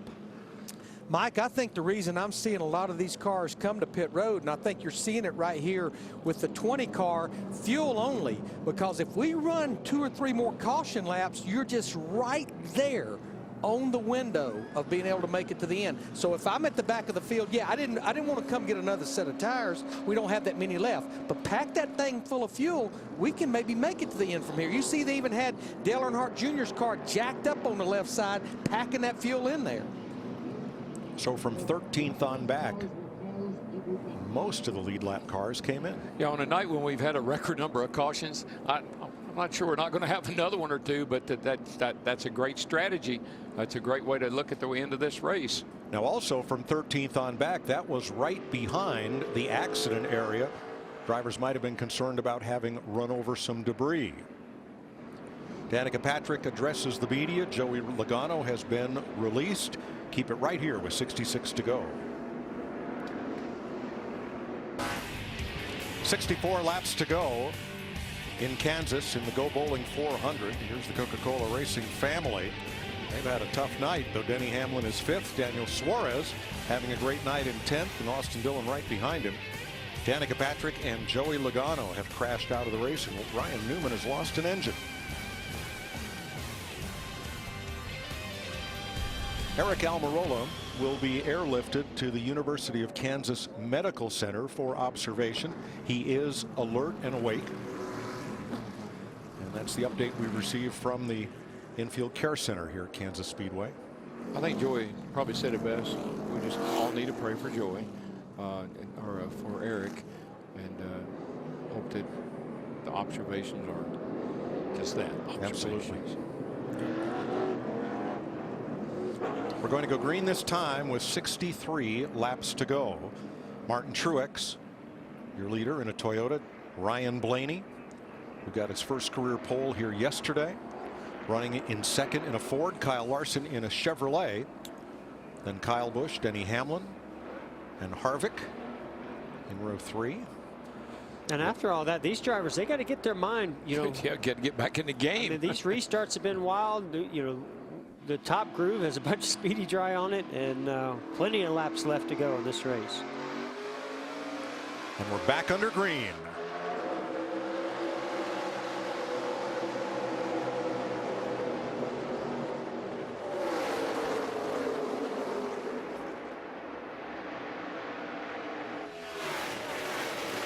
Blaney edges ahead. Oh, 42. in the wall. 42 got up in the wall over there off 2. You see that Speedy Dry, the dust from that. Don't know if it hurt the car or not, but he did make contact with the wall. I think he got it bad. I think it was just all the speed right up tight against the wall, but just be ready just in case. Well, he's coming back. The tires, he definitely hit the yes. wall, so they got the Goodyear rubbed off the tires. Yeah, that right Better rear be looked a little flat. Not the tire, but just the fender. Yeah, better be paying attention to that, because you're sure they don't want to cut a tire down. 25 cars on the lead lap. Here's 5th place. Harvick and Hamlin. Little 4 car's been getting better all night long. Think of what he went through. He came down under green a while back, lost a lap, took the wave around, and was pretty much towards the back, and he has marched his way back up into the top 5. 6th place now, Kurt Busch overtaking Hamlin. And there's Daniel Suarez right behind his teammate. That's a great run for How about Suarez? He's had a great night. He's been right there. Vince? Yeah, Suarez has been fighting loose for much of the evening, but he has not tried to do more than what the car has given him, and they've been able to work on the car, get it a little bit better at each stop. Remember, this is just his 11th Cup race. Amazing job. He's doing a great job. I just feel like he will get better and better once he gets comfortable in these cars. They get the car the way he likes it, what he needs. I think that kid will be good the second half of the year. This is a great run for him to build some confidence on as well. Paul Menard, who got in a crash earlier with A.J. Allmendinger, and we thought that car was beyond repair. Menard did make it back out on the racetrack, ran some laps, but he has now taken his damaged Chevrolet to the garage. We heard right there, Eric Jones on the throttle, 3 wide. Jamie McMurray. Hey, we saw this last week at Where did that Talladega. come from? Yeah. You heard Eric Jones playing with the throttle. He went to get in the throttle maybe a little bit too early. The car got loose. The 5 of Casey Kane gets underneath him, and then here comes Jamie McMurray through the middle, and then the 5 of Casey Kane gets that position back down in 1 and 2. Great racing. McMurray was looking like that last restart at Talladega. No, that's what I said last middle. week, right up the middle. But Yeah. just think about Eric Jones. He spun earlier, didn't lose a lap, kept himself in the race, and here he is running 12th. Well, and Kurt Busch back from crash damage, running in 7th. Jimmy Johnson has come from the back 3 times now. He is in 11th. Isn't it funny, Mike? He said before the race started he wanted to pass a lot of cars. He's passed a lot of cars. That's a lot of cars tonight. Yes, he has. 13th. Ricky Stenhouse. Yeah, somebody else that's had to battle through a few obstacles tonight. Ricky Stenhouse Jr. and the 2 Keselowski going to the outside of Kenseth. Now, Keselowski overcame a penalty after a green flag pit stop, and Stenhouse, to get back on the lead lap, took the free pass at the end of stage 2. And certainly a concern for Brad Keselowski. Just saw what happened with his teammate Joey Logano with the issue with the right front. He had some right front issues at Las Vegas that possibly pretty much did cost him the win there. You know, he also lost a brake rotor down at Daytona way back in February coming on to pit road. Fighting hard for 3rd. Harvick edges ahead of Kyle Busch. I didn't think we'd see anybody past Kyle Busch. And that tells you how strong Kevin Harvick is right now. That 4 car is coming to, he is going somewhere, man. He's chasing those leaders down. And glued to the bottom. And is the fastest car on the racetrack. And oh yeah, Ryan Blaney's our leader. Doing a great job, fantastic job by that young man. But as we've seen on each of these restarts where Blaney jumps ahead, Truex begins to edge ever closer to the leader. Matt. Mike, at the beginning of this run here after that restart, the 78 of Truex said that his car just much tighter for some reason at the first few laps after the restart. A moment ago, he just came on the radio and said, it's really starting to come to me now. He's picked up almost half second in the last lap. Yeah, a 30.07 to a 29.83, the second and third place car. So they're catching Blaney at a couple of tenths a lap here. 12th place, Stenhouse motors around Eric Jones. the old racetrack, she's come around now, and some of the cars that were junked the start of the night are coming around looking pretty good. Well, and remember, they sat there for a while. I wouldn't be surprised if some air pressure built up inside those tires that caused the balance to be off a little bit at the start on that restart for Martin Truex Jr. Teammates at Hendrick Motorsports, Jimmy Johnson pulling up on Casey Kane. Oh yeah, Johnson got a heck. He got to run off a turn 2 that time. His car's been really strong all night.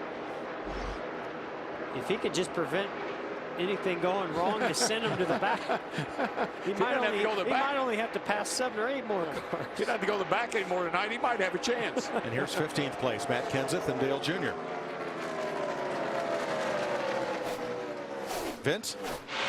The 88 of Dale Earnhardt Jr. has been fighting a vibration throughout part of the night tonight, but when the car has been good, it's been fast. Turn 2, a spin. I think it's the 77 of Jones again. Caution. I don't think. This time he's got damage. The right side, he definitely. I don't know if he does or not, Jeff. A little bit. He got up in that loose stuff down there. I don't think he hit the wall. No, that was an oops. I've done it again. I mean, I looked up there and all I saw was smoke everywhere, but I guess it was just it's that stay drive up next to the wall, but I don't think he made contact. Jones was running 14th, and he will stay on the lead lap.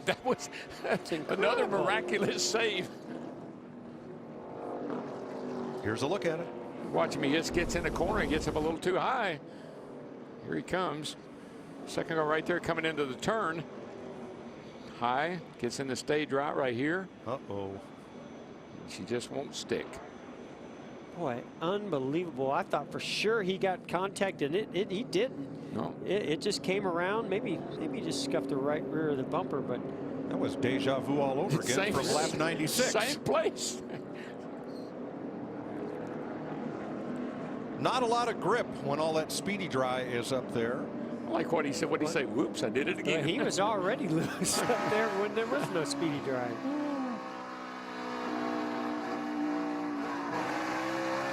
He knew it. Oh, he nailed it. He just got back into the throttle and it started coming around. Pit road is open. Here's Vince.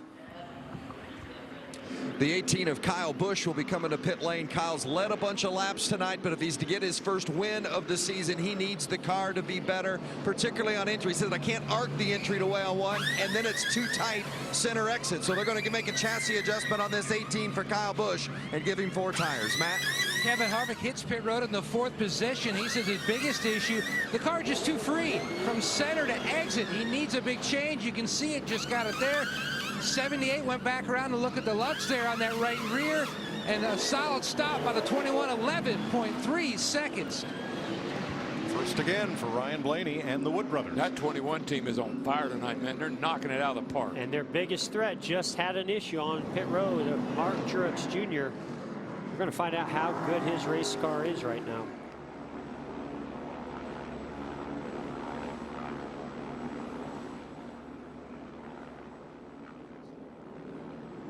So Dale Earnhardt Jr. did not pit. He was last in the pits 16 laps ago. Trevor Bayne did not pit. Neither did Chris Buescher or Michael McDowell. Well, I want to know if he didn't pit because he doesn't have a fresh set of tires. They glue up a used set. Yeah, they glue already been telling us about tires. Long stop for Martin Truex. But look at that, 11.3, man. They are on. That's awesome. That's as good as it gets. Yep. Better than most.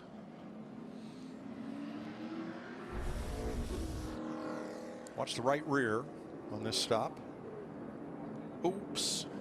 Better hit that one more time. Could be the last stop. And they do check lug nuts for tightness at the end of the race. So if you're going to make sure you got 5 on tight, this is the time to do it. Yep. Jeff, Dale Earnhardt Jr. actually had 11 laps on those tires. He did pit that last caution, but he has pitted 8 times, plus the set he started on. But I think there was a report earlier they went with 1 set of scuffs, so they may still have 1 set of stickers left. Thanks, Larry. Next Saturday night on FS1, NASCAR's biggest stars put it all on the line for $1 million in the Monster Energy Series All-Star Race. It all starts at 4:30 Eastern with qualifying, that unique race them down pit road qualifying.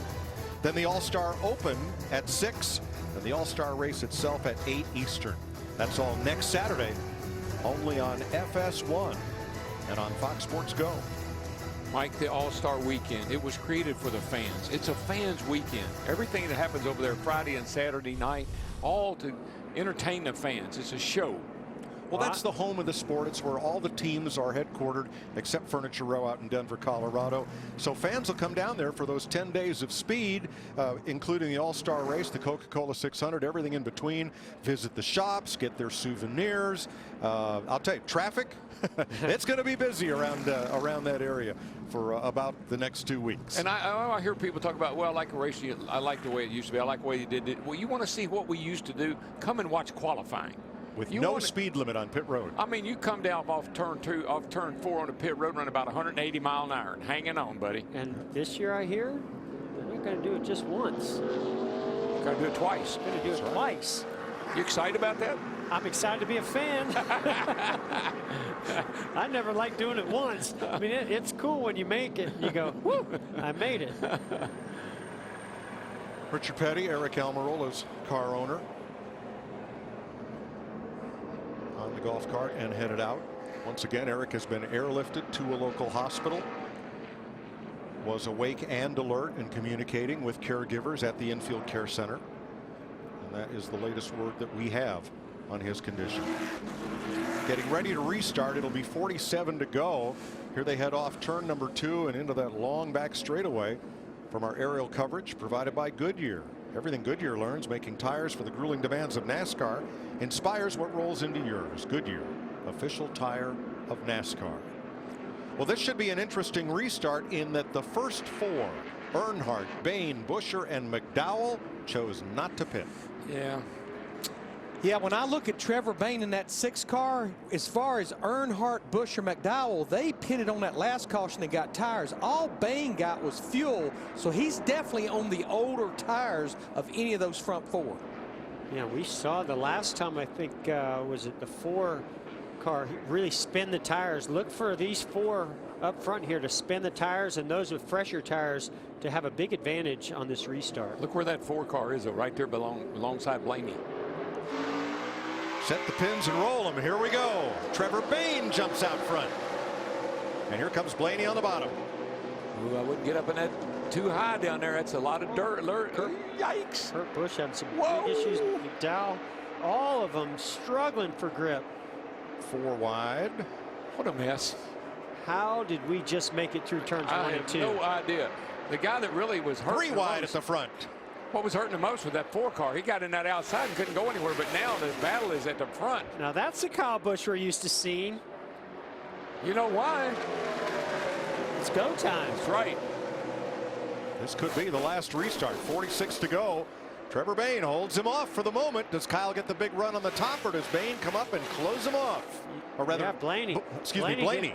Blaney did a great job of moving up and shutting that move down. I tell you, it's going to take something special to beat that 21 car tonight. That thing is just fast. 12th place battle. And that kid driving the wheels off of it, I mean.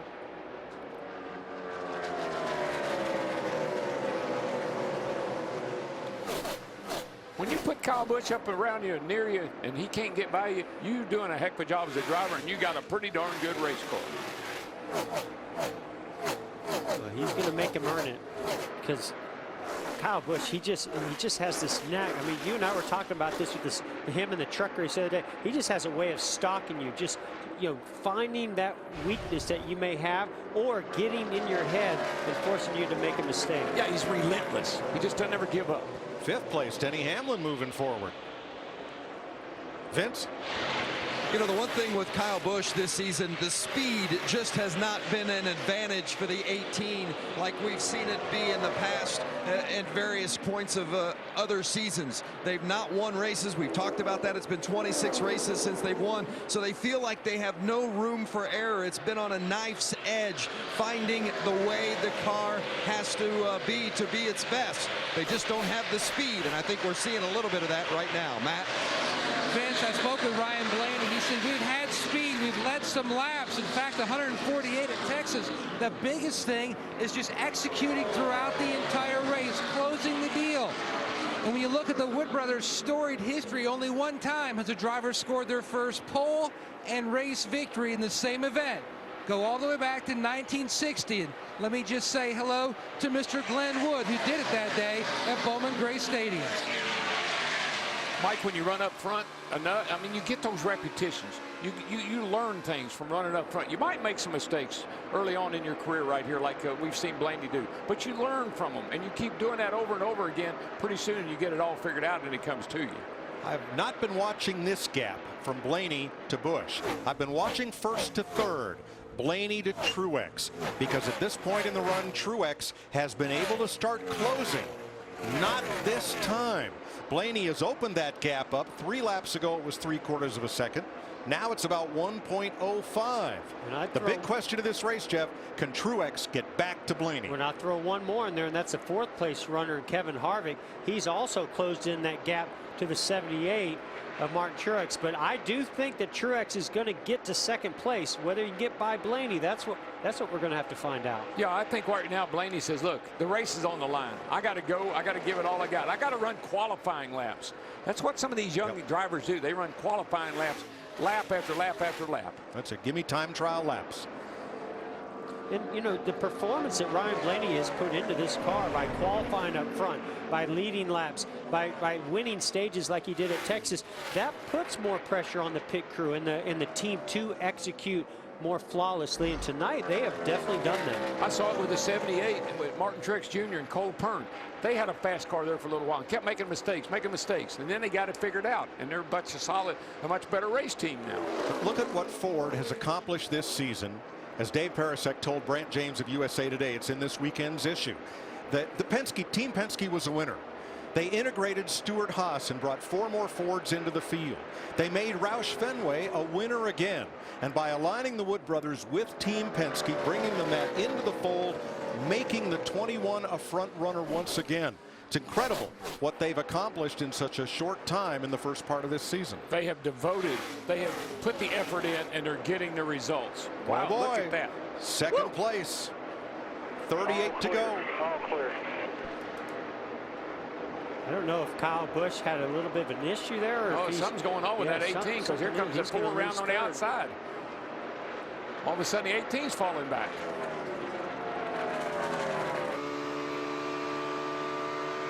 Kyle Busch has quickly dropped to 2 seconds back of the lead. He gets down to the white line. I think there's something going on with that car. He got a little bit loose. What is it, Vince? Yeah, Kyle Busch said we're really good for the first 3 laps in the run, and then all of a sudden it just swings crazy loose. He said right now it is just wicked to handle. Wow. Boy, it showed up in a hurry. Yes, it did.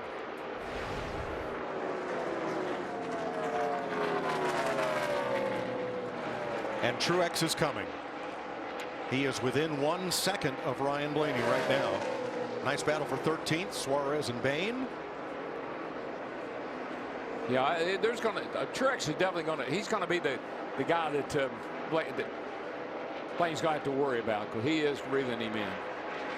Martin Truex restarted 9th. It'll be 35 to go, and you won't miss a moment.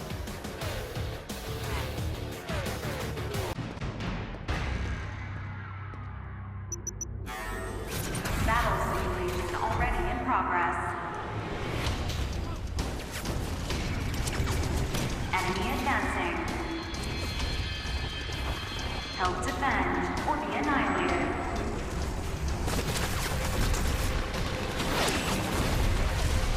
Defense successful. Mobile Strike. Download and play now. Free from the App Store.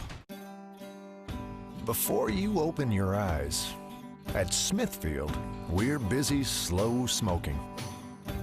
Before you sizzle, we hand select and hand trim.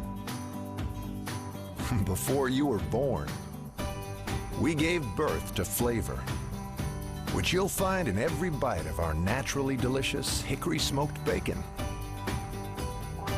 Flavor hails from Smithfield. KFC's new Zinger Chicken Sandwich.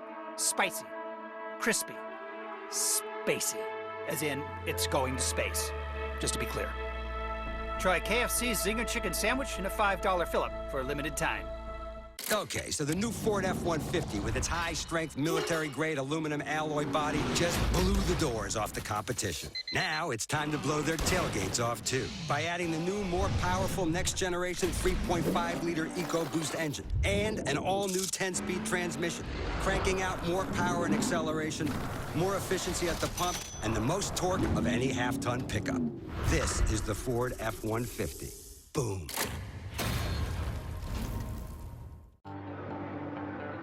What goes around comes around. And as a sport that races in laps, we know that a clean race pays off in the finish. It's why NASCAR commits to green programs and biofuel, like Sunoco Green E15,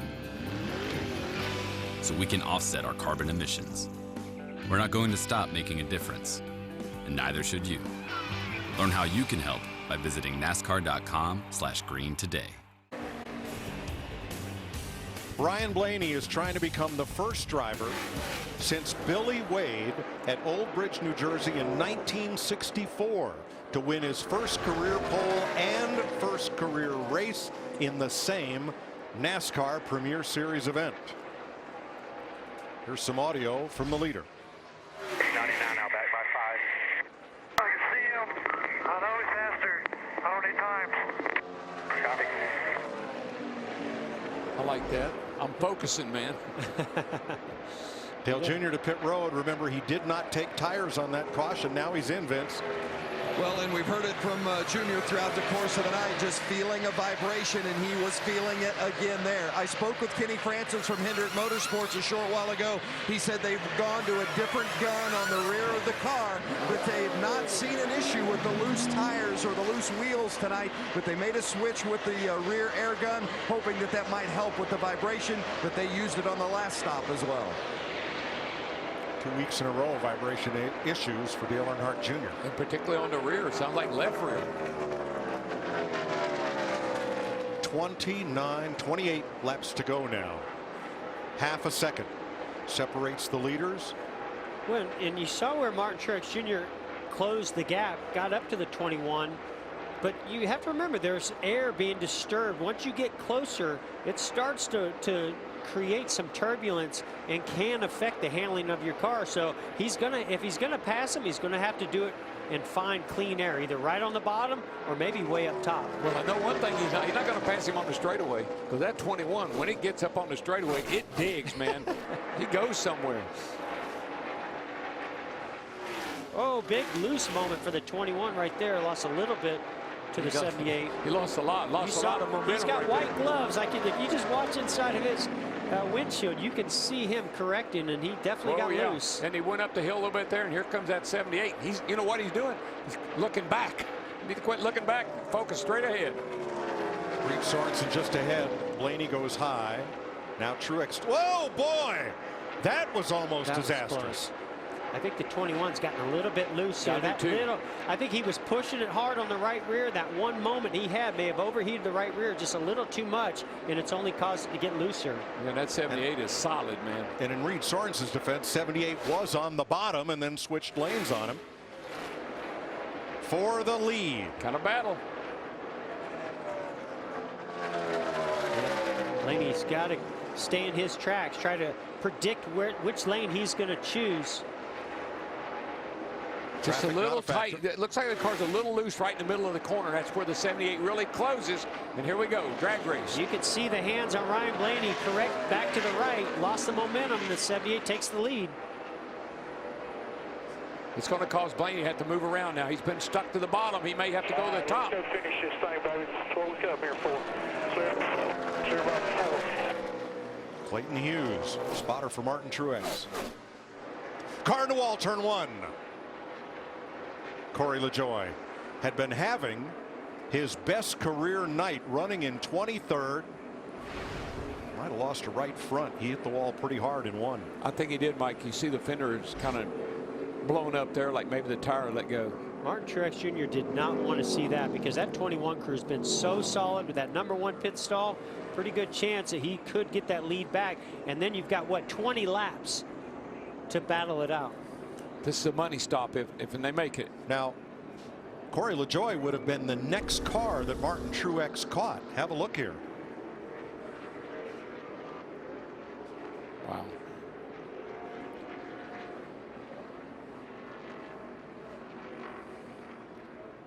This is when that pit crew, this is when you find out what they're made out of. If they come down pit road, they want to nail one of those 11-second stops, they can win this race. That's when Martin Truex goes, no, not now. And Martin Truex doesn't need another bad, he doesn't need a bad stop. All right, guys, there's no question they're going to be coming, because when I look at Martin Truex Jr., Ryan Blaney, Kevin Harvick, they all have a set of stickers. Now, I'm looking at some drivers on back in the field that wants to come to pit road, but it may be for scuffs. No question, you're coming to get 4 tires right here.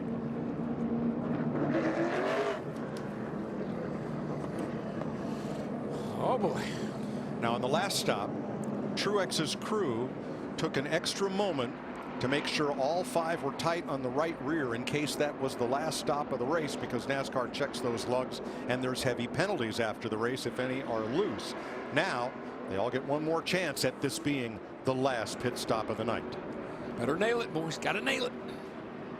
Don't want to put any pressure on you. Don't make you nervous or anything. Better nail it. Got to nail all 5 and do it in 11 seconds. That's right. Don't No need pressure. Don't need much fuel.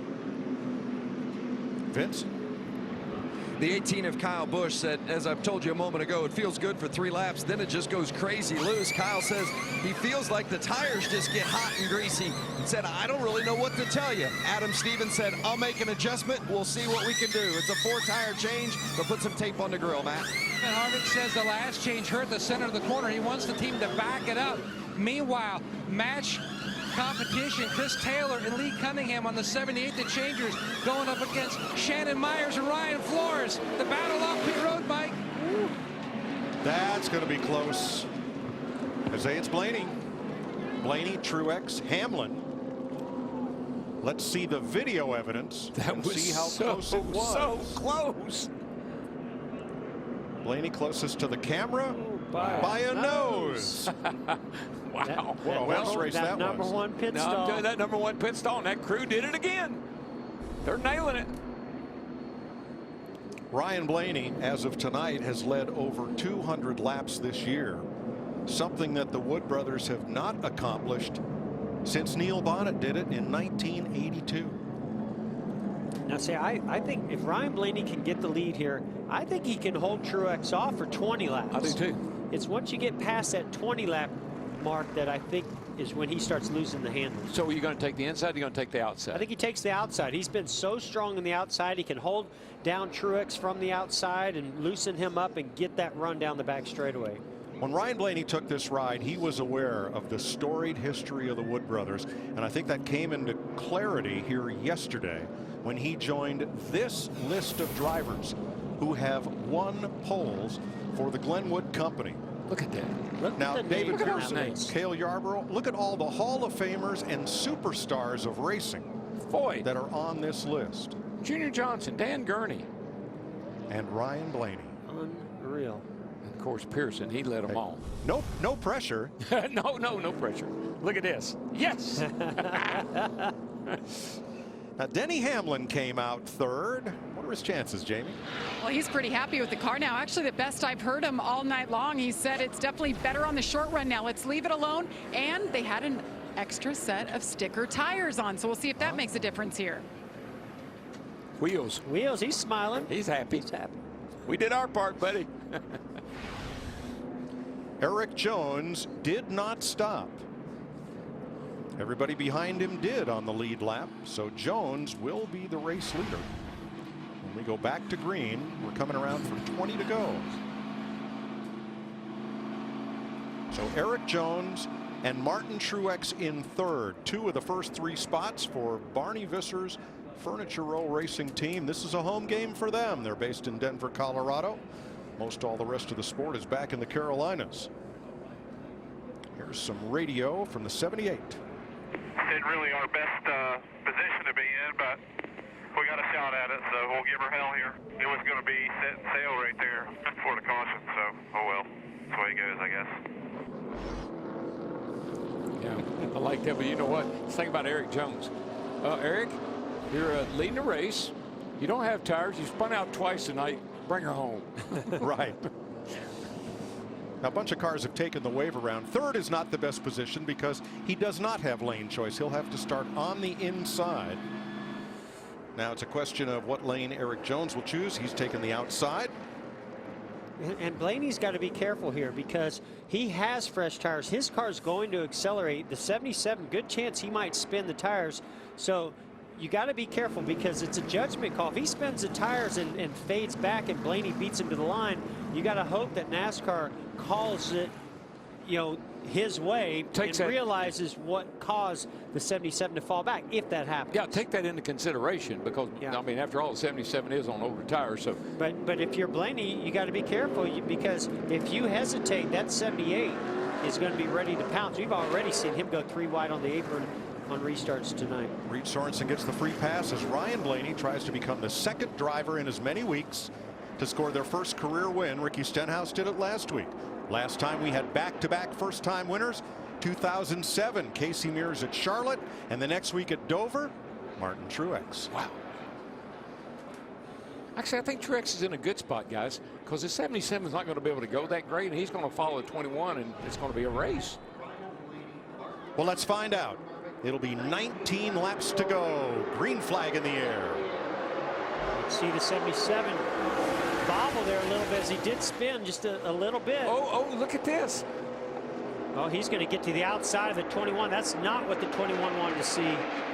Boy, I tell you what, Blaney was lucky he didn't turn him around because he blocked him big time. That was an incredible restart by the 78 of Mark Truex Jr. So I felt like Truex was in a pretty darn good spot the way the 21 was going to take off. 77's not going to take off. I thought he was in a good spot. And he's in a really good spot now. Yeah, he's in an excellent spot now. He's in the best spot he's been in all night. Well, Denny Hamlin's dropped to 5th because Kevin Harvick, Mr. Where did he come from, is sitting there in 3rd, and Kurt Busch in 4th. Mike, that 4 car, Kevin Harvick has finished 5th. Out of out of the last 7 races, he's finished 2nd here 5 times. 1, 2, 3, 17 laps to go when they come to the line. Boy, throw a blanket over those top 3. It's going to be a battle here. Those 3, they're all 3 pretty good. They're running almost identical lap times, 52, 50, 50. Yeah, I think they ran their fastest lap of the night. They did. That's a 29.50 on both all 3 of them.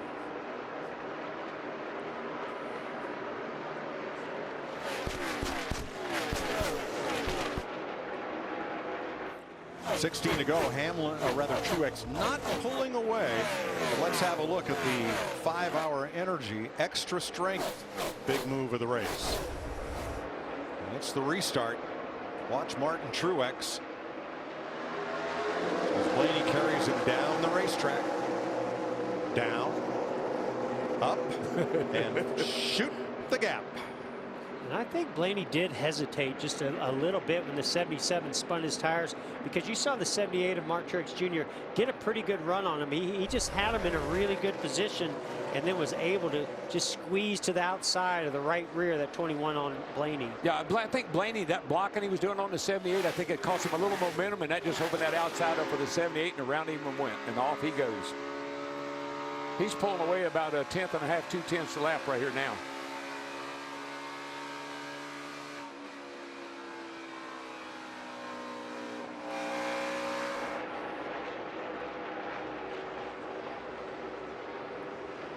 Seven-tenths of a second separate Martin Truex Jr.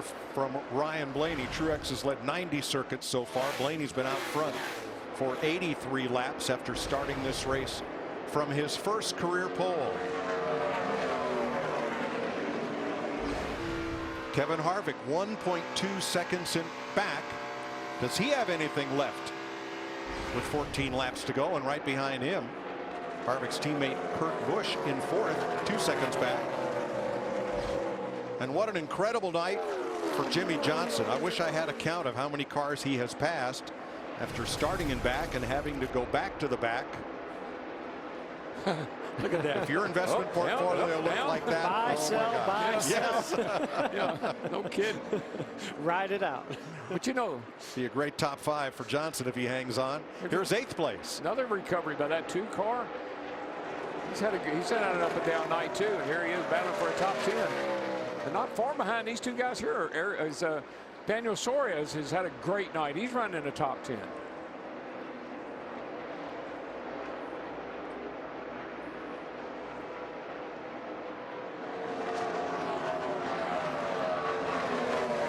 Pitch battle for 8th here. I don't think anybody's going to catch Martin Truex Jr., but I do think that the 4 car may be able to get around the car of Blaney, because he is caught up to the back of him, and he looks a little quicker, Kevin Harvick in the 4.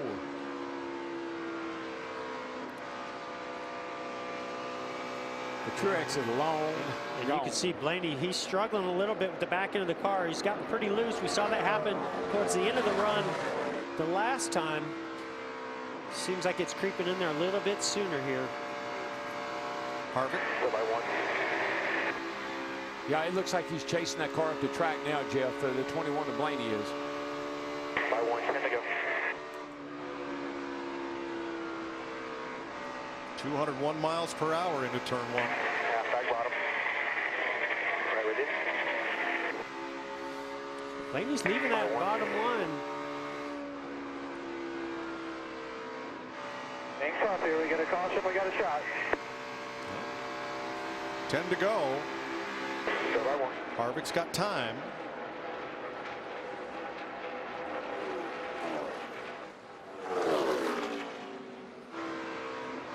Front straightaway, a car gets turned, slides through the grass. It's the Eric 77 Jones again. got turned around by Ty Dillon. Are you kidding me?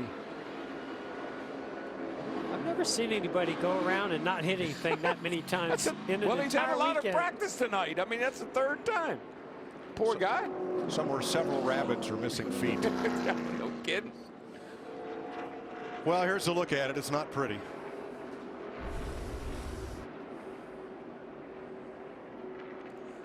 '77 Eric Jones just trying to hang on with those older tires to get to the end. Whoa. I don't know if he misjudged Ty Dillon. Or... He definitely misjudged. I don't. Other than that, I'm not sure what happened. I just didn't know if he was trying to get in behind him. Or... Let's go for Mr. Jones' latest wild ride. 13. Goodness. Right at the pump for 83. Right there. Hold on. Wow. And here's the 13 team audio. I didn't mean to get him. I got tight when he checked like that. Took all the air off my front.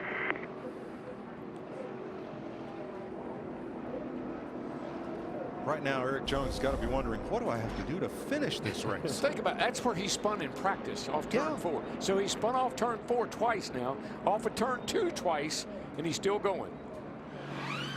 Heck, not a mark on it, really. No, he didn't. Nope. I don't think it hurt. What do they do now? Whoa, a little dart and dive by the 21 of They Blaney. can fake if they want, but by my calculations, other than Harvick, everybody's out of sticker tires. So, and I knew he wasn't going to give up the 3rd spot. Well, Kevin Harvick said on the radio about 3 laps ago, if we get a caution, we've got a shot at it. I think he might be right. We're seeing what kind of poker face Ryan Blaney has. Ryan Blaney's poker face has a poker face. Little dipsy-do. Now, Dale Jr. stops. He is the free pass car on this caution. That'll get him back on the lead lap. 14 caution flags as Cole Perrin takes a drink. Poor old Cole. Cole says, man, I had this race won a year ago, and something weird happened, and now here I am tonight. This is one record we're not trying to set. And something weird happened. My teammate caused a caution. Martin Truex will not go so far as to say this track owes him one.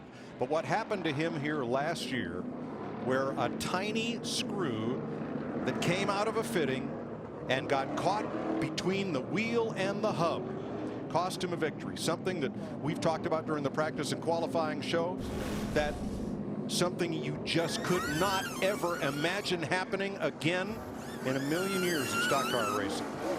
They sent him out. The one wheel was not tight because of that right there where a screw became lodged. There's what's left of that screw.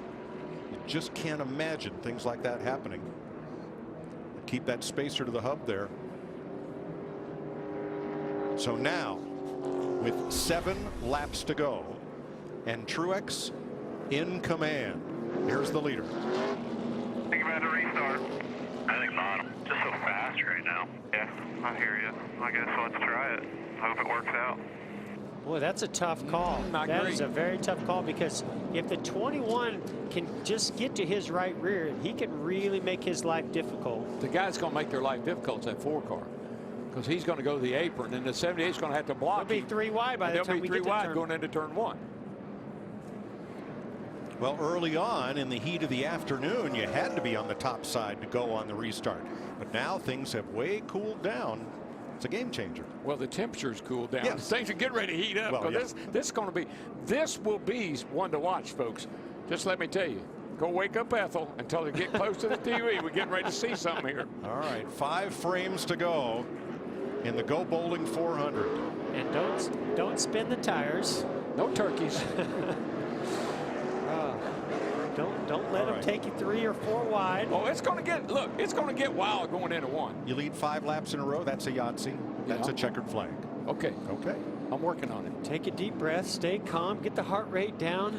Just don't make any mistakes. You talking to us? Yeah, right. But isn't it like bowling? Do I go in the right lane or do I go in the left lane?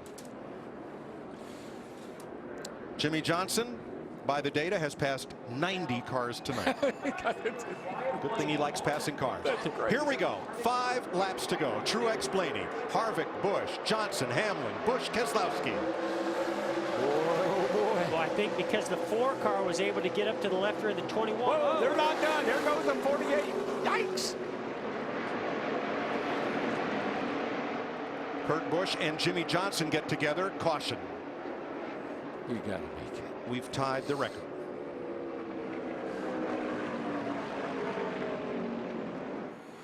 I'd say that inside lane was a good call for Cole Pearn and Martin Truex. Yeah, the 21 of Blaney tried to hang back just a little bit and anticipate it, and the 78 got a great start there. So maybe if Ryan Blaney learned a little something, you can see how he's hanging back. And just that little bit of jump right there gave him just enough to where the 4 gets sort of to the left rear of the 21 and maybe stalled him out a tiny bit. Whoa. Whoa. Oh, the 11 Denny got the Hamlin. 41. 11 turned tried him, to go 3 wide in the middle. 11 got the 41, turned him into the 48. Let's look at it from our Goodyear aerial coverage. You'll see the 11 right here. He gets right into the left rear of the 41. That shoots him in the 48. Yeah, Jimmy Johnson had no idea he was going to try to make that 3 wide, close that gap. They all made contact. And here's Denny Hamlin's radio. Yeah, I'll try to get out of it, but 41 can't come down if I'm there. Yeah, that's true. The 41, the 41 blocked him high, and then he went to the inside and he tried to block him low. And at that same time, he got the 11 of Denny Hamlin got his nose in there, and then the 48 of Jimmy Johnson started to come up. And I'm not sure if Kyle Busch may have a little nose damage. Did he get in the back of Jimmy Johnson or not? Nope, apparently not. Looks okay. Got a little, yeah, I don't know. It's hard to tell, but I don't think so. Well, I told you to wake up, Ethel. It ain't over yet. It ain't over with yet either. No, it's not. Hamlin comes to pit road. He is joined by Johnson and Earnhardt. Jamie? Definitely some fender rubs on the 48 and the 11. You see him pulling them out there. All they have, of course, like everybody else, is some glued up, scuffed tires to put on. They're going to go ahead and change all 4, though, because they did have damage on the left and right sides of the 11. We will restart with 2 laps to go. This will not be overtime. We're still in regulation. Well, this is a do-over. What did you learn? Ryan Blaney, what did you learn? Kevin Harvick, what did you learn? I think Blaney might be better off not hanging back, actually maybe staying nose to nose with him and just hoping that he stays at his quarter panel as they get down to turn 1. Well, now the Wood brothers have an alliance with Team Penske, and there's a new player in the second row. Got that right. And that's Penske's Brad Keselowski right behind Blaney. Give him a shove. At least one. Or try to win himself. Oh, Dale Jr. speeding. Boy, it's been a rough night for the 48 and the 88. They have had all kind of issues. Yep.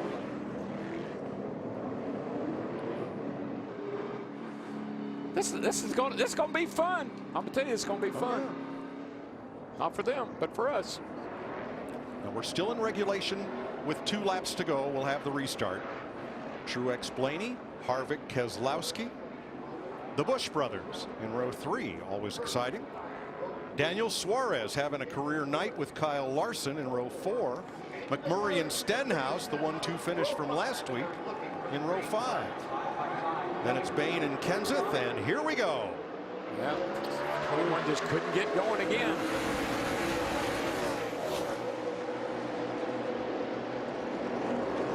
Four wide, pick a lane. 21 should have the advantage on the outside off the 2. He does over the 4.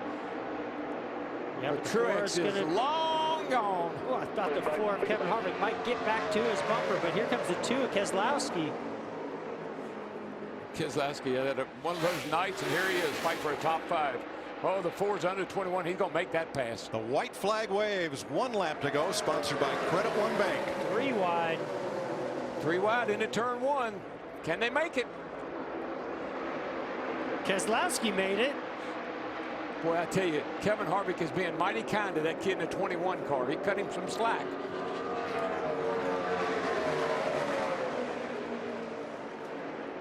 Out of turn number 4, denied last year by a crazy part failure. He led the most laps then. He leads the most laps now.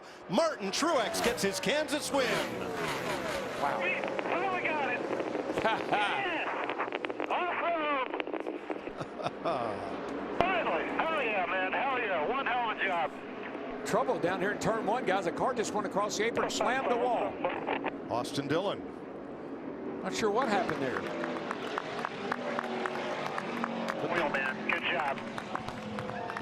You, brother. You're having one hell of a crew chief, man. Brad Keselowski finishes second, 1.1 seconds back. Kevin Harvick, Ryan Blaney, Kyle Busch all under a blanket with Kyle Larson. Daniel Suarez 7th, a great drive. McMurray 8th, Boyer 9th, Trevor Bayne 10th. Last week's winner Stenhouse 11th. Good run for those guys. It's the 9th career win for Martin Truex Jr. and it comes at his team's effectively home racetrack. Second win of 2017. He won Las Vegas. 18 starts at Kansas. First checkered flag, and taking home the flag is Martin Truex with today's Sunoco fueling victory.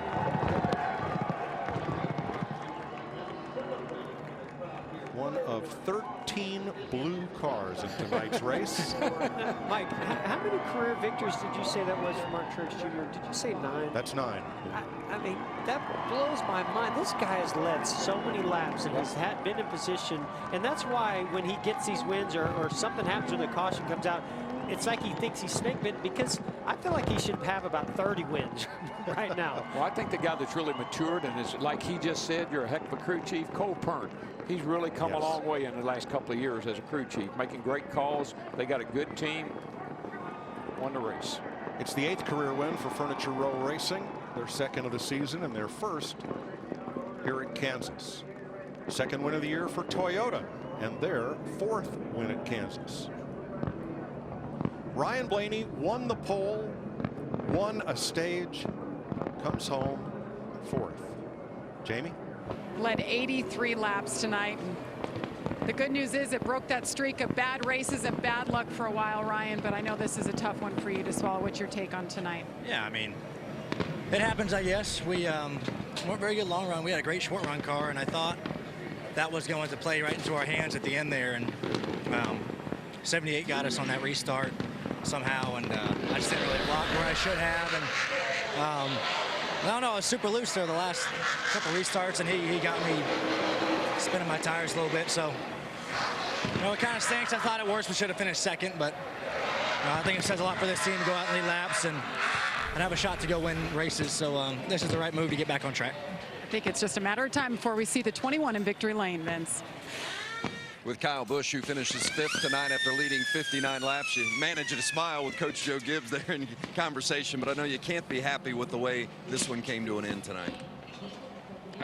I guess. I mean, we could have been 15th, you know, for as off as we were on restarts and some other things kind of going on out there, but we got lucky missing the 48 there. So I don't know, just mediocre day. You know, it seems like our mediocre days are top 5 days, which is good, but we just don't have the speed to be first. We just don't have that dominant speed to be up there and up there all day. We kind of were the first section of the race. The second segment, halfway through that, we kind of lost a little bit of it, but then there at the end, we just didn't have enough for, especially the 78 on the long runs. You know, the short runs, I felt like 3 laps I had enough, but after that, this M&M's Camry just didn't have it. So say thanks to Adam and all the guys that gave me a great piece and did a good job with it. Better than maybe we should have had a result of, but we'll go to next week. Keep digging. Kyle Busch, 5th tonight. Martin Truex Jr. salutes the fans in the Kansas grandstand with his backwards victory lap. Blew out both rear tires, doing the donuts. Victory lane coming right up on FS1.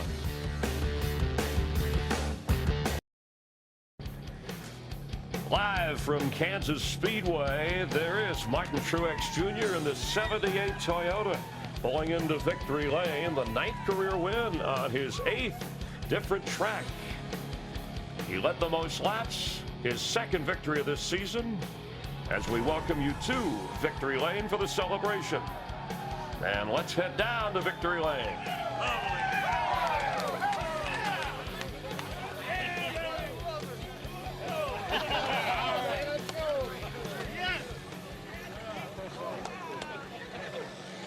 A pair of seconds, a bunch of coulda, woulda, shouldas here. A big hug from Cole Pearn. This one mean more, Martin, just because of what you've went through in the past to finally get a trophy from Kansas? Oh, man, you know, I don't know. They're all so special, honestly. I mean, these races are so hard to win. I mean, any of those restarts I could have got beat on, something could have happened. You just never know. So I'm just so proud of everybody on this team and, you know, all my guys. Auto Owners Insurance, their first race with us this year. We won the Southern 500 with this car. Now here, it's just, it's amazing. So just got to thank everybody at Auto Owners, Furniture Row, Bass Pro, Denver Mattress, Furniture Row, Tracker Boats, Wix Filters, 5 Hour Energy. This is amazing. It's awesome. You split the front row on the 1 restart, which was an impressive move. But were you concerned about the restarts again because your car was so much better on longer runs? Yeah, I mean, I felt like if I could get out front on those restarts, I'd be fine. If I came out 2nd or 3rd after a lap or 2, it took me a long time to get good enough to pass those guys. So I knew I had to go. I knew I had to make it happen. There's no guarantee that you can make it happen, but we did. So it was pretty awesome tonight. Thanks to TRD, Toyota, awesome horsepower, and man, just everybody. So everybody go enter the True Experience there, Auto Owners True Experience, and come to a race with us. It'd be awesome. All right, thank you very much. Martin Truex Jr., it's interesting. This is his 4th win in his last 11 mile-and-a-half tracks. You know, that's what they were run most on in terms of deciding the championship. Prior to that, he was winless on 114 mile-and-a-half tracks. So he has figured something out on this particular layout. You know, he's just such a versatile race car driver. Think about tonight's race, Chris. You had to start in the sunlight. The track was hot. You needed to be able to run low and high to get through traffic. He was able to face every challenge and then at the end focus and nail those restarts like he talked about. How intense were those? 2, 3, even 4 wide at times, and he was on the money. Yeah, very steady, but it wasn't in the bag until the end. Blaney showed the great speed with Michael Waltrip. I'm Chris Myers, our entire crew here. Glad you're watching Victory Lane on FS1 live from Kansas. After Truex and his Toyota, 3 Fords followed in the finishing order. Vince Welch is standing by with the driver of one of them. Kevin Harvick finishes 3rd tonight. You guys went down a lap about halfway through the race, but man, you had speed all night long and drove it back to 3rd. Yeah, we did have speed. Our Busch Light Ford was really good all night. We had to adjust on it quite a bit from the daytime to the nighttime to get it where we needed it to be. And then there at the end, all those restarts just really didn't line up for us. We wound up losing spots more than we gained them and maintained there at the end and just had to battle the 21 and the 2 and never wound up being able to make a run at the 78. So who knows what would happen if we'd have gotten clean air, but the car had speed, able to make up ground and do what we needed to do tonight. Well done. Kevin Harvick, 3rd place. Brad Keselowski was a little frustrated after qualifying, but it ended up working out. You guys had a good night on track. Brian Wilson, your interim crew chief, what do you have to say about him? His time now, 3 races are up, and your crew chief comes back next week. Yeah, Brian's done a great job, obviously. 2 second-place finishes. With him, crew chief and behind the helm, just wish we could have got a little bit more. I think we had a really good car and a shot at running with the front runners. Just every time we cycled up towards the front, we had something go wrong, you know, and so fought through all that, Jamie, and got back up towards the front. Felt like if I could have had another 100 laps, it would have been great. I got enough in me. Might be getting a little bit late, and the fans might be a little bit tired, but it was all in all a good finish. We lost out on some stage points, which is kind of a bummer with all that, but still a good finish. Thank you. After 11 races, Keselowski along with Jimmy Johnson and now Martin Truex Jr., the only 2-time winners so far this season. We'll have an update on Eric Almirola, the latest involved in that crash, and more of the celebration for Truex and Toyota live in a moment. On Victory Lane here on FS1 from Kansas, he's spinning in Victory Lane at age 36. Martin Truex Jr., you know, he led the most laps. He started 3rd. And his average running position was 2nd throughout the race. Very consistent. But how about the guy that ran 2nd to him? Brad Keselowski was 2 laps down. His world was totally opposite of Truex. Truex was up front all night long, controlling the race. Brad Keselowski was fighting from the back, but he came home 2nd. That's impressive. Yeah, and Martin Truex Jr., along with Joey Logano, who started on the front row, they were the favorites coming into the race, but it was never really, you know, the way Ryan Blaney showed the top speed, even though he's still searching for his first win, you weren't confident that he could hang on. You know, it just seemed like his car would fall off, and we saw that, and I got to give Ryan a lot of credit. He got loose. He had those white gloves inside that car, and you could tell he's really fighting the car. Held onto it for a long time, but Truex, yesterday in practice, everybody in the garage area penciled in Truex as the favorite. His car was fast in the short haul. The long haul, he qualified 3rd, and he got to victory lane. A horrific crash involving Eric Almirola, Joey Logano, and Danica Patrick, and we'll try an update, at least the latest. He is at the University of the University of Kansas Medical Center, and he is alert, and he was speaking with some of the workers when he was taken out of the car and helicoptered over. So let's take a look at the race in 90, starting in part of that crash. Certainly shook everyone up involved in the race. And when it started, Joey Logano, outside pole, he lost 8 spots in a hurry with a tight car. Yeah, he was just trying to make a move on the outside. The thing pushed up high. He had to get out of the gas. And watch this. Chase Elliott didn't ever have a chance to get going tonight. He ran into the side of Michael McDowell and ruined his evening. He was running 4th, had some damage. Kyle Busch wins stage 1. It's only the 2nd stage he's won this year. He won the very first one at the Daytona 500. Jimmy Johnson drives through too many pits. You see the X, he can't go through that pit box. That means he's penalized. To the back, Eric Jones. This happened a lot, Chris. Eric Jones spinning.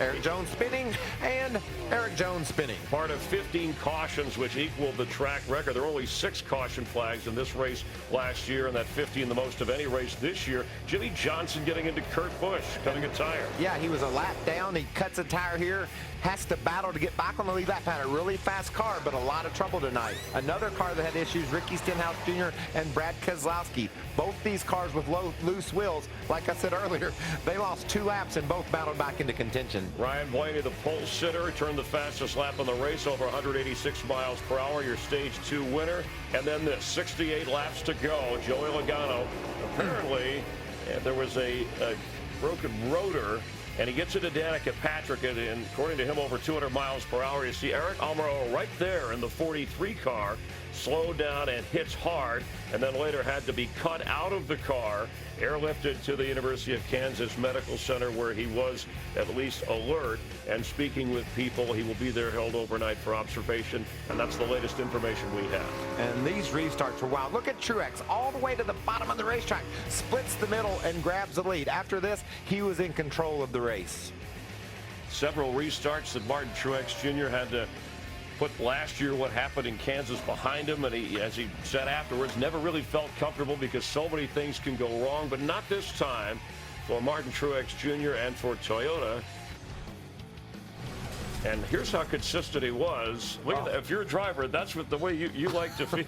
That's the way you want those stocks to be way up high and stay there. Yeah, you know, when you're like that, Chris, your crew can make minor adjustments. You're not back in traffic trying to understand what's going on with your car. You're out front, clean air. You can really relate to Cole Pearn, the crew chief, exactly what you're feeling and the adjustments you need and get that car right for the very end. So after 11 races, while he celebrates for the second time, I think part of the story still is, and this was a track Kyle Busch had done well with, who hasn't won so far this year? Denny Hamlin, Matt Kenseth, Kyle Busch, Kevin Harvick. Yeah, all the Gibbs Toyotas haven't been to victory lane, and the thing that's interesting about that is the way that Furniture Row has adapted to the new 2018 Camry that Toyota is running. They haven't missed a beat. Their car's fast everywhere they go. Eric Jones, he slid around a lot tonight, but he's shown a lot of speed too this year. Kyle Busch said in a post-race interview, we just don't have the speed it takes to go up and win. They were off tonight. They got a top 5 finish, so they're close, but they have to be trying to figure out where we can find that extra speed. And Joey Logano in that fiery crash, he was visibly shaken when he got out, even though medically cleared, when he was watching the replays for the first time, talking with us on the broadcast here on FS1. Here's part of his comment afterwards. Saying prayers for Eric right now. It's a lot of us took a hard hit, and just something broke in my car. I don't know what it was. I hate that I'm the part of it that started it. There's nothing I could have done. I just tried to back off, but you're going 215, and it's hard to check up. And the car just took a big step sideways into the corner and hooked Danica. I just don't understand. I just don't understand why so much bad luck happens. It's unfortunate for everybody. Let's hope Eric's all right. I hope Eric's okay. He's definitely feeling the worst of everybody, and so. You know, this is NASCAR does everything they can to make our cars as safe as possible. Yeah, I will pray for Eric right now. Eric Almirola from Tampa at age 33, his wife Janice, Alec, Abby, his son and daughter, all concerned, but prayers for him. NASCAR unites to hope for a recovery. Interesting that both Danica Patrick and Joey Logano were involved in that 18-car wreck at Talladega.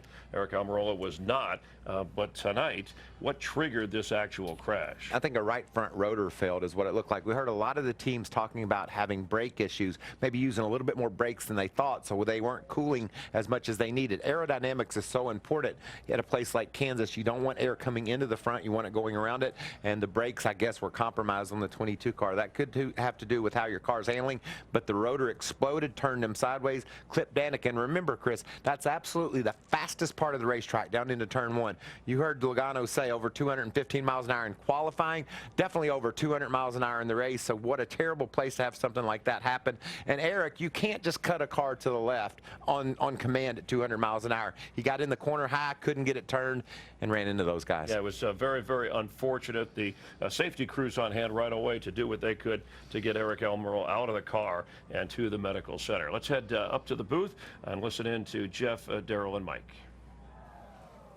On lap 200, something broke on the right front of Joey Logano's car. He turned left into Danica Patrick. They piled into the wall. Eric Almirola ran through the debris field, was unable to miss them. Logano and Patrick walked away while Almirola had to be removed from his car and taken to a local hospital, and we certainly wish Eric all the best. But when that happens, what goes through the minds of the competitors when you've got to get back to work? Do you start with, it can't happen to me? I think that's part of a driver's mentality, you know. But the first thing I think you heard Danica and also Joey say, we hope Eric's all right. I mean, the first thought is the guys are involved in the wreck. Are they okay? If everybody's okay, then you get back. You got to get back to business. Like watching a football game, a guy gets hurt, they carry him off the field. You got to get back to the game. We got to get back to the race. That's just the mentality of a driver. Yeah, but you can't help but think about, well, what caused that? Somebody says something about, well, we believe he maybe broke a right front brake rotor. Well, I've been having brake issues. Am I going to have that happen to me? You know, you start thinking about, well, what's, you know, how do I get myself back in position and get my mindset ready to go attack this next restart? It is hard to switch over from that mentality of, is your competitor, is your friend okay? How do we get back to winning this race? And that's part of a tough job because there's a race to be run. the most cautions in a race this year. Usually you expect a lot of cautions on a short track for 1.5 miles. What does that tell you? Aggressive driving? I think we've seen that all year long. Stage racing has certainly made the drivers have to race harder. They see opportunities to grab playoff points. If you win a stage, Chris, you're going to take those points all the way to Miami, give you a chance to win the championship. So you're going to race harder. I think the fans are enjoying the races, and generally it's been safe and exciting. Tonight was a little bit scary. Yeah, very scary. All right, our first night race of the year, and we'll head to an all-star race in Charlotte. We'll take a look at that coming up and the points after 11 races. But for Martin Truex Jr., victory is sweet at a place that eluded him last year when he thought he had it in the bag.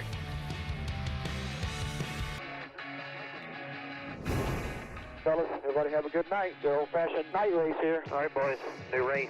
Go get us another one. I know we can. Boogity, boogity, boogity! Let's go bowling, drivers!